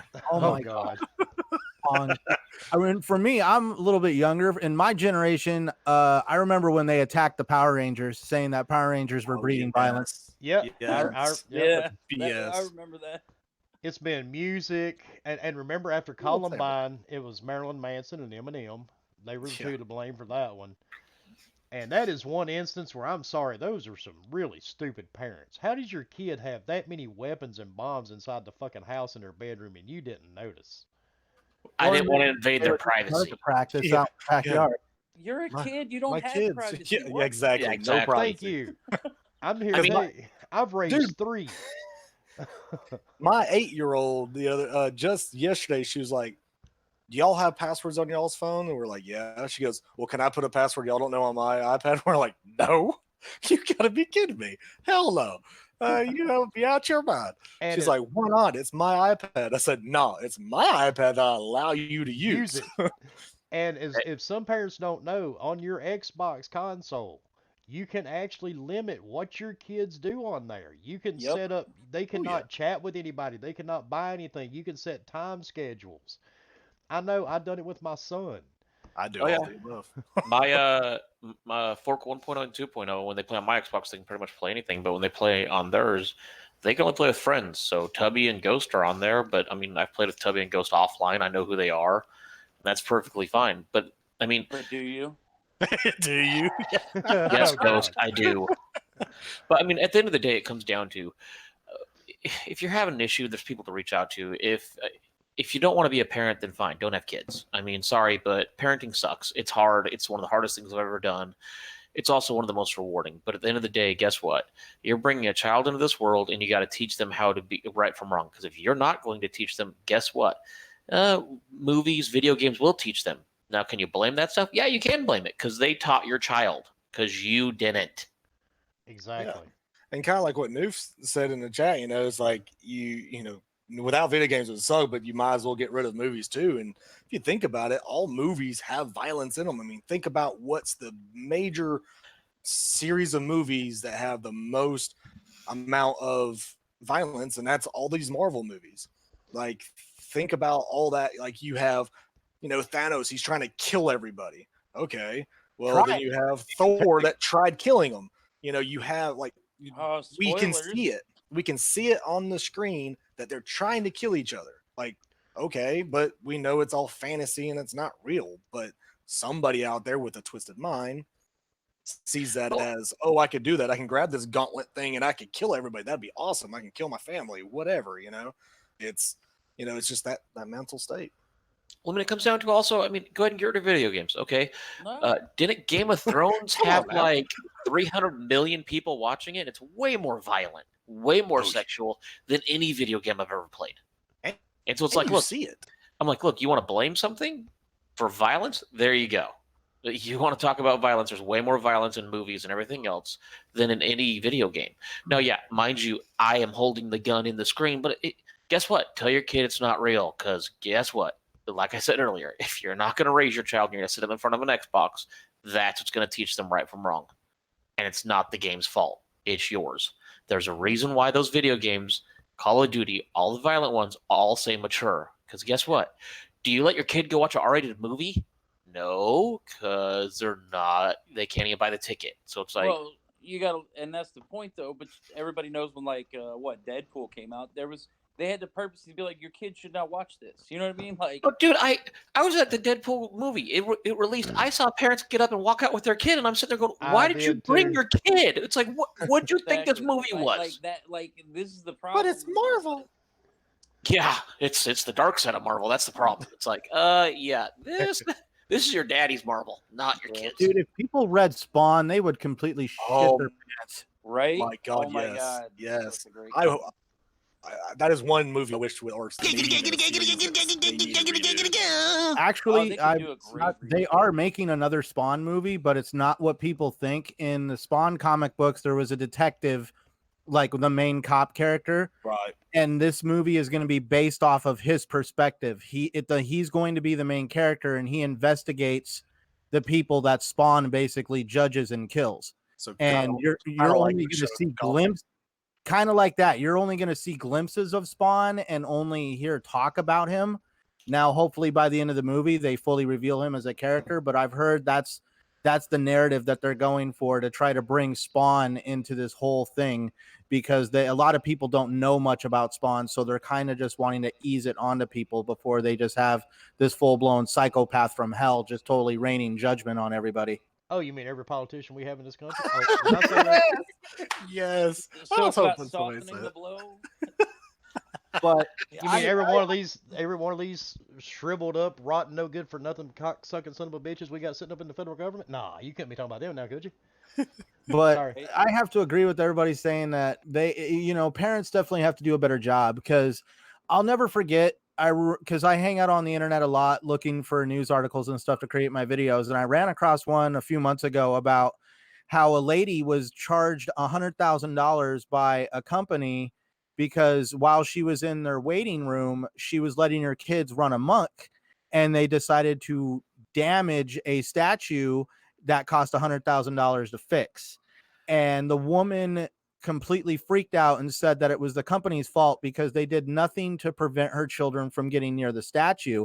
And the company released the footage of her sitting in the lobby on her cell phone, and her kids are running around like it's the McDonald's play pace, and they're just having a blast in their minds, and they are just running amok. And you literally watch these kids push this statue over, and it hits the floor, and she was completely unaffected by it. She actually, from the video footage, it almost looked like she chuckled. So I'm not defending her anyway, but no, I'm saying definitely. Why would you have $100,000 statue in a goddamn waiting room? I don't know where they were at. That's the one thing. But it's the same thing. Like when you go to an art I'm not gallery, defending at all. I'm just more. Maybe that's what they sell is $100,000 statues. I mean, come on now. But that's where I'm wondering, like, by some chance, should there be more accountability put on I hate to say it because I know you guys have kids and stuff, but should there be more accountability put on the parents? Like, where were you as a parent? No, there should be. I totally agree. I agree. That's the biggest. Sorry, go ahead. No, I was finished. I was just saying, like, I'm not trying to say make it a crime that you didn't take care of your kid, but there definitely should be accountability. That's the accountability. Like, all right, if I can't, for whatever reason, let's say this 10-year-old went and did whatever wrong, pushed the statue over, whatever. To me, yeah, her mom or their mom or whatever should have been held responsible and been like, yes, this is why we have insurance, because you're going to pay for this. Because why? You did not watch your children. Those are minors, and somebody has to legally be the adult. That's you. It's now on you.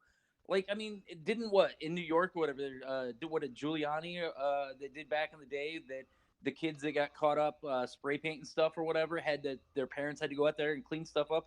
Yeah. He found a way to deal with the problem correctly. Like, I mean, to me, if whoever wants to create a realistic laws that makes parents accountable, that is completely like truly just and not some like whack job bullshit, but like, yeah, I'm all for more fucking parents being accountable without a doubt. And some parents definitely need to be held to that. And let's charge them with fines too. I don't have a problem with it. Like, you don't want to watch your kid? Fuck, where's the cop? Get a ticket. You guys want to start filling these potholes in all these fucking cities? Start charging people shit. I mean, charge the ones that want to be idiots, you know? You guys saw the Dr. Phil video, right? Of the kids sitting there. God. I had to shut it off. I was going crazy. Yeah. I'm here to tell you this. I wanted to reach through the screen and smack that child. And then smack the mom. Yeah, exactly. Smack the mom. My kids are all in their 20s. And to this day, neither one of my 3 kids would have the balls to come up and talk to me or my wife that way.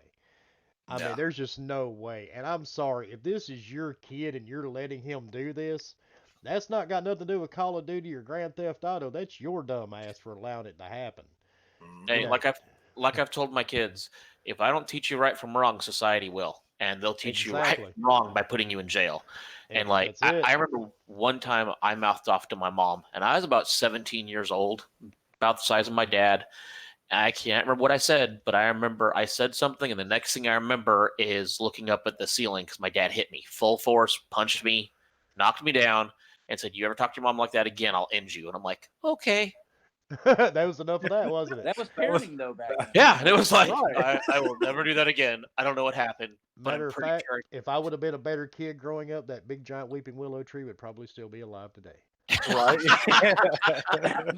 I was a pretty mean little shit, so I'm not going to deny it. I only had to do that a couple times, and my dad decided a belt was a much better idea.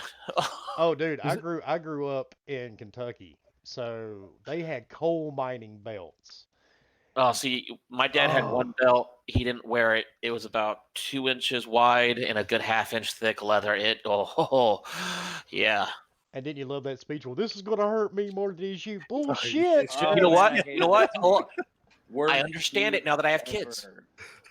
Now that I have kids, I perfectly understand it because I'm like, you know what? I feel bad for my kid because I got to do this, but I got to do it. And so now I understand why. Hey, this is going to hurt me because emotionally, I'm like, did I hit him too hard? Did I spank him too long? I mean, it's not easy, but it all comes down to, guess what? You chose to have kids. Now you have to be a parent. If you don't want to be a parent, you shouldn't have had kids. That's all there is to it. You guys remember Bill Engvall back in the day? Oh, the redneck yes. comedy. I'll never forget during one of his stand-up comedy acts, he was telling a story about how he punishes his kids, and he went out to dinner with some friends of his, him and his wife without their kids, but his friends brought their kid, and the kid was standing on top of the chair, like screaming at the top of their lungs, and his friend looked, was like, "We just let him express himself," and he's like, "I told him I punish my kids so that way later on in life I don't have to worry about them standing on top of a building with a deer rifle expressing themselves." Yeah, I remember that act. We're going to give him a timeout. A timeout? How about a knockout? Yep. Yeah, I mean, it's totally true. If you're not going to give your child boundaries, guess what? They will not understand what boundaries are. Someone put in chat earlier on he had to explain to his child. He's like, "Oh, I'll play Halo. If I get shot in real life, I just respawn." He's like, "No, that's not how real life works." That's not how it works. No, trust me. I can show you some scars. That's not how that works. Be sure to keep a pocket full of quarters at all times. You never know when you'll need to respawn. Yeah. And hope there's no lag. Man, I don't know what video game you've been to lately, but last time I was like $1.50. I'm like, whoa, that's getting expensive. You're dead, son. Hold on. But that's the problem, man. I mean, it's just you've got parents, number one, that don't want to pay attention to their kids, and I mean but now it's not always the parents, but I will be willing to say a good percentage of it is. It starts at home. But if you don't want them playing these games, like somebody said earlier, they are rated for adults. That doesn't mean grandma should go out and buy a 4-year-old Billy a copy of GTA 5, but I've actually been in GameStop and seen it happen. Right. Wait a second. But I can teach that child sex, violence, how to drive a car, how to drive a boat, and a plane. Done. See, I've helped my child.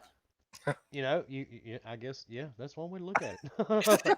I remember when I was 14 getting my friend's mom to buy me Conker's Bad Fur Day for the Nintendo 64. I gave her the money and sent her into Walmart.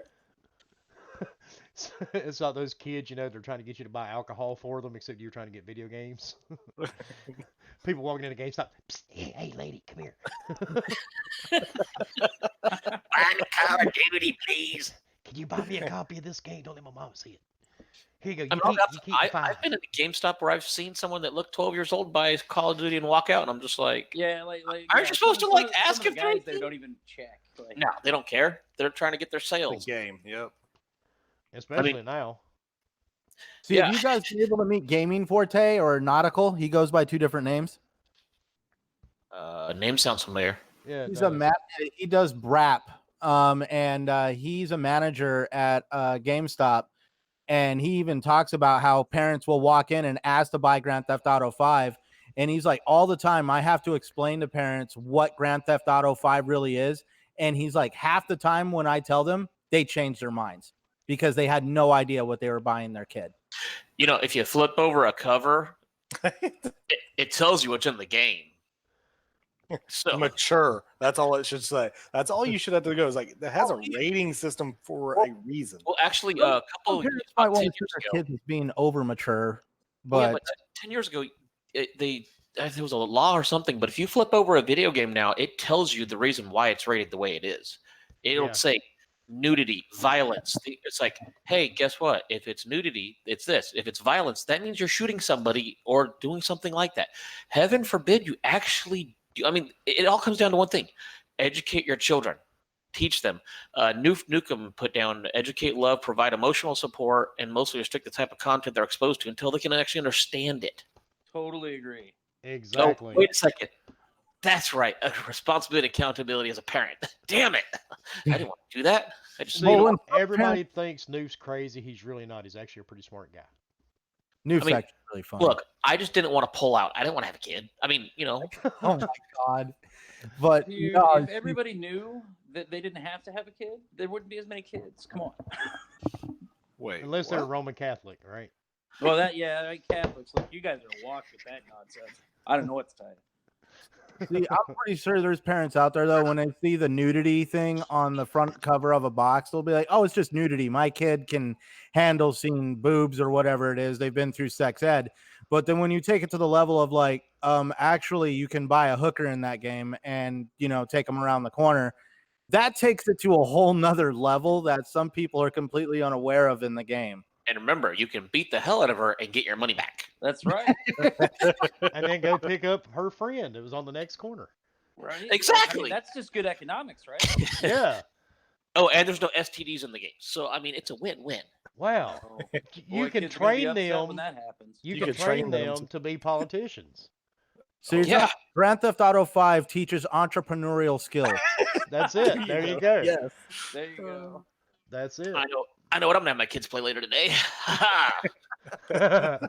Guys, I'm gonna teach you how to run a business. This is Grand Theft Auto 5, all right? Daddy expects you to make money. I'm retiring soon. That's kind of like the Wayne Brady episode of oh god, The Dave Chappelle show. Dave Chappelle. That's it. Wayne Brady gonna have to. Don't make Wayne Brady slap a bitch. Yeah, I'm gonna choke a bitch. Choke a bitch.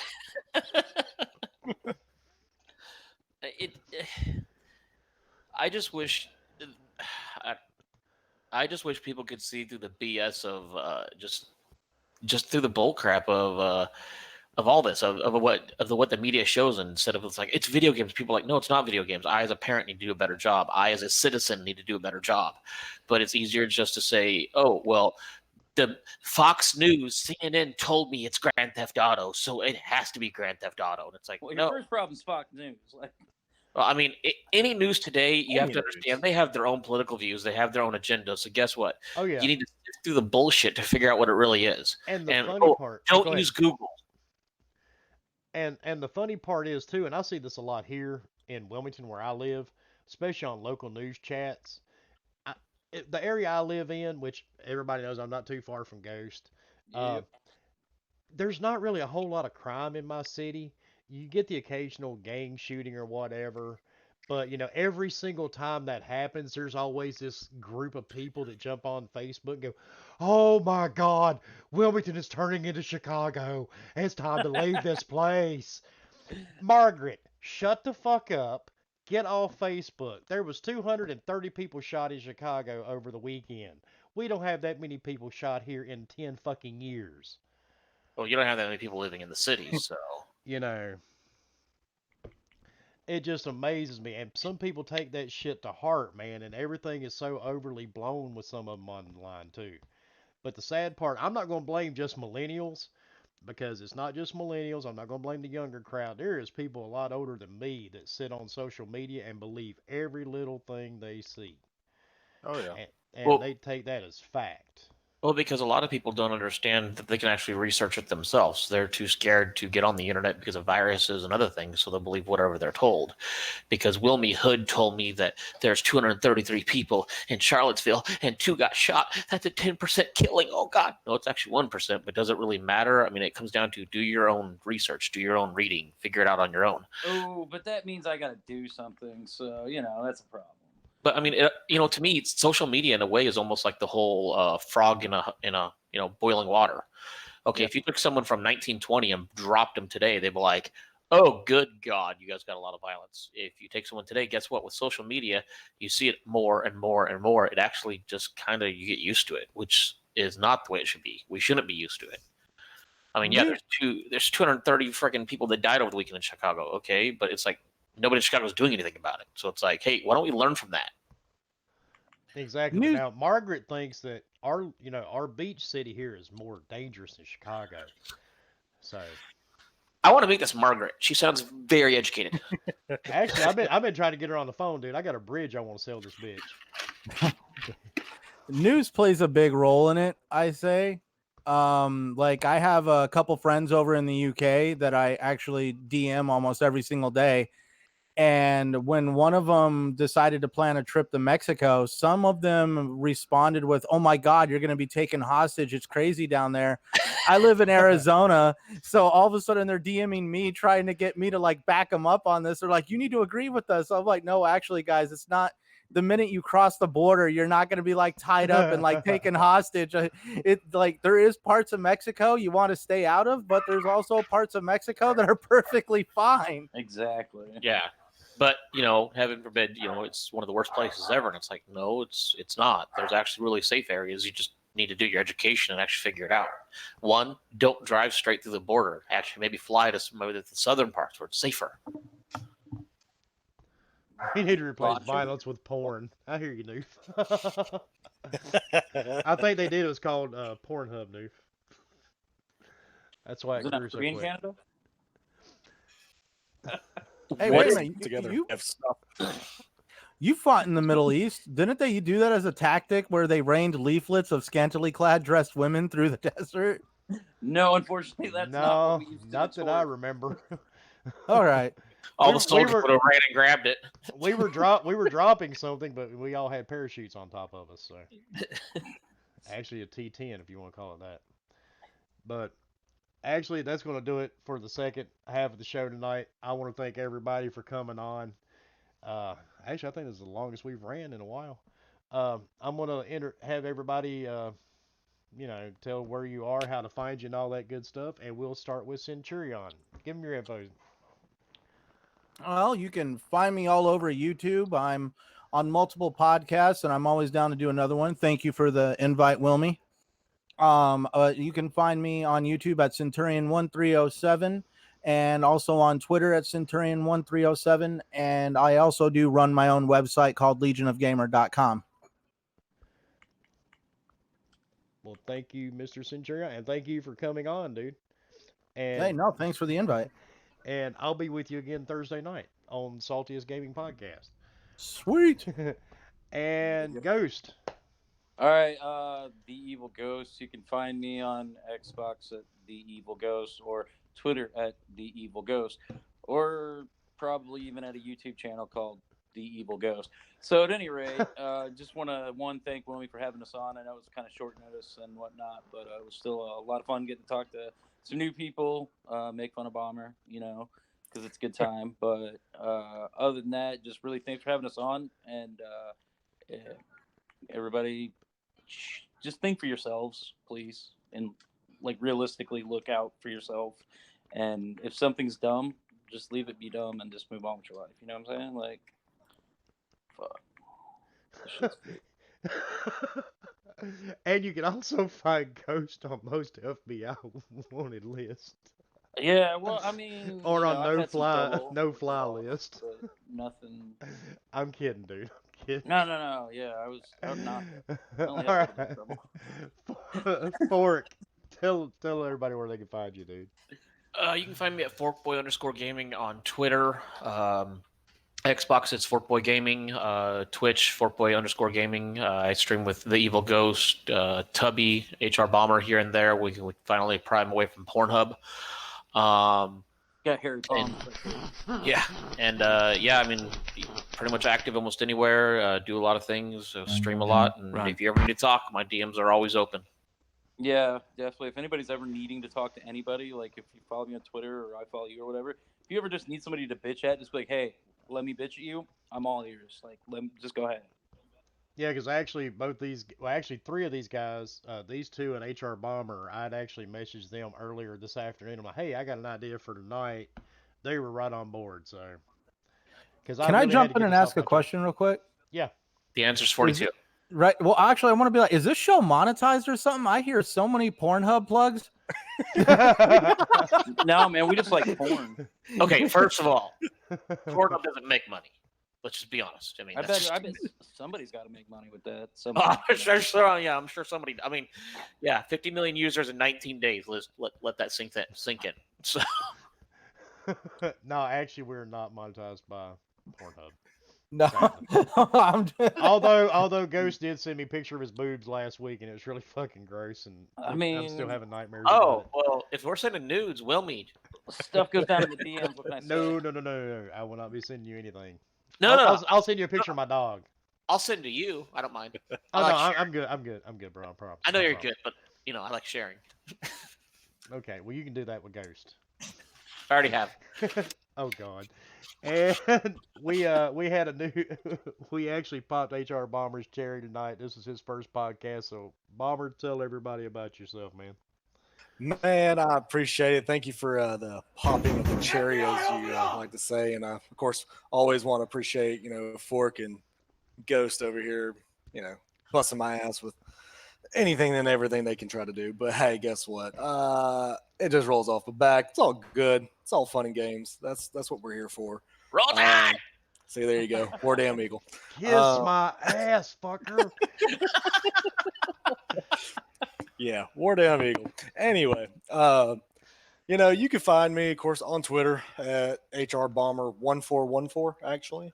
And then, of course, I do Mixer every once in a while when I can, and that's HR Bomber. That's pretty much it. I don't do all the YouTube and stuff like that. It's my first podcast, so I definitely want to thank you a lot, Wilmy, for even inviting me for this.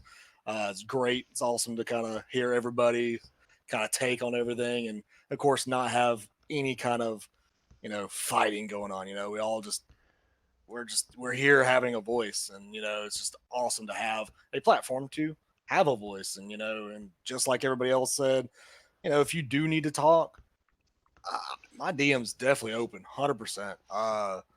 There's whatever I can do for you, I definitely will. Here for the community as much as I can be. And maybe one of these next times I'll try to get on Fork stream. Well, we'll do live. And Bomber's DMs are always open. I promise you that. Oh, yeah. Oh, God. Yeah, Wilmy, I don't know if you know about that or not, but God. Oh, I'll tell you off stream, dude. It's pretty fun. Yeah, that's off stream thing. Yeah, we're not gonna go through that right now. Hey, that was way more info than we needed to know. Wilmy, if you ever want us back on, man, let me know. I don't mind. Oh yeah, we'll definitely have you back on. Because like I said, man, we're that's the whole premise of the channel. We don't argue over consoles or any of that shit. Sales don't mean shit here. We're all just gamers, and we want to talk about everything involving gaming. It's our hobby. It's what we all do. It's what brought us all together. Amen to that. And the whole concept about video games being blamed for everything really fucking pisses me off. And it's like Jago said earlier, he's got 35 years into gaming. I've got probably more than that. You can walk through my house. I've probably got $150,000 worth of stuff in my house just involving games, and that's not a joke. So I know who to visit. But now keep in mind, I know, Ghost, you're not that far away, but I do have a very big pit bull, and I have security cameras all around my property. So you can, and I do own a gun or two. So you can watch me leave with your shit and your dog. Okay. I don't think you want to mess with the dog. So what you're saying is we just need an EMP, and then we just need a big old steak, and then we're good. Yeah. I don't think Lilith is going to go for the steak. How about bacon? Bacon. She may go for the bacon. How about some cat? She doesn't mind cats. Oh. But it's not the dog you got to look out for. It's me. Oh, it's you? Okay. Well, I don't miss. I'm very good at Call of Duty for a reason. But can't wait for the new Call of Duty. Me either. And I want to thank everybody for being on here. I want to thank everybody that showed up in the chat. Especially my buddy Noov, Jago. I've seen Salty in here. Everybody that's in the chat. I want to thank everybody for coming out again. This is actually our 10th episode. Can you believe it? YouTube didn't pull us yet. And people are still coming. So I guess that's a good thing, right? Make sure you hit like on the video. It really does help. Wait, you can hit it's on like. YouTube, right? Yeah, right. Well, yeah, we're on YouTube. Where the hell do you think these people are coming from? It was a Hangouts, man. I was all like, wait, are we at Hangouts? Oh, see, well, a lot of people were running around freaking out because Hangouts is supposedly taken away. But the thing is, if you use Hangouts in the extension, man, and you got Streamlabs, you're still good to go. It still works. They just pulled the link between that and YouTube. It's not complicated or rocket science. Oh, so everybody made it sound like it was all going away or whatever. Yeah, but it was funny as fuck, man, to watch people scramble. Oh, yeah. I'm sitting back going, we're good. I don't know what they're talking about. It wasn't that complicated because I figured it out. So. Plus, if you keep on talking about Pornhub, they'll keep coming. That's it. Literally. Hey, whatever brings them in, man. Whatever brings them in. That's about delivering a quality product. That's it. And that is going to be it for tonight. And everybody knows who I am. I'm the Gaming Mouth of the South. I'm Wilmy Hood. You can find me here at Gaming Beyond the Box on YouTube. You can find me on Facebook at Gaming Beyond the Box. You can find me on Twitter at Wilmy Hood. Or you can, never mind. I don't really stream on Mixer or Twitch. And that does sound like an auctioneer, and that's because I'm trying to quit wasting your guys' time. So, thank the whole panel for coming on, letting me have our rant. And everybody, have a great night. We'll see you next Monday.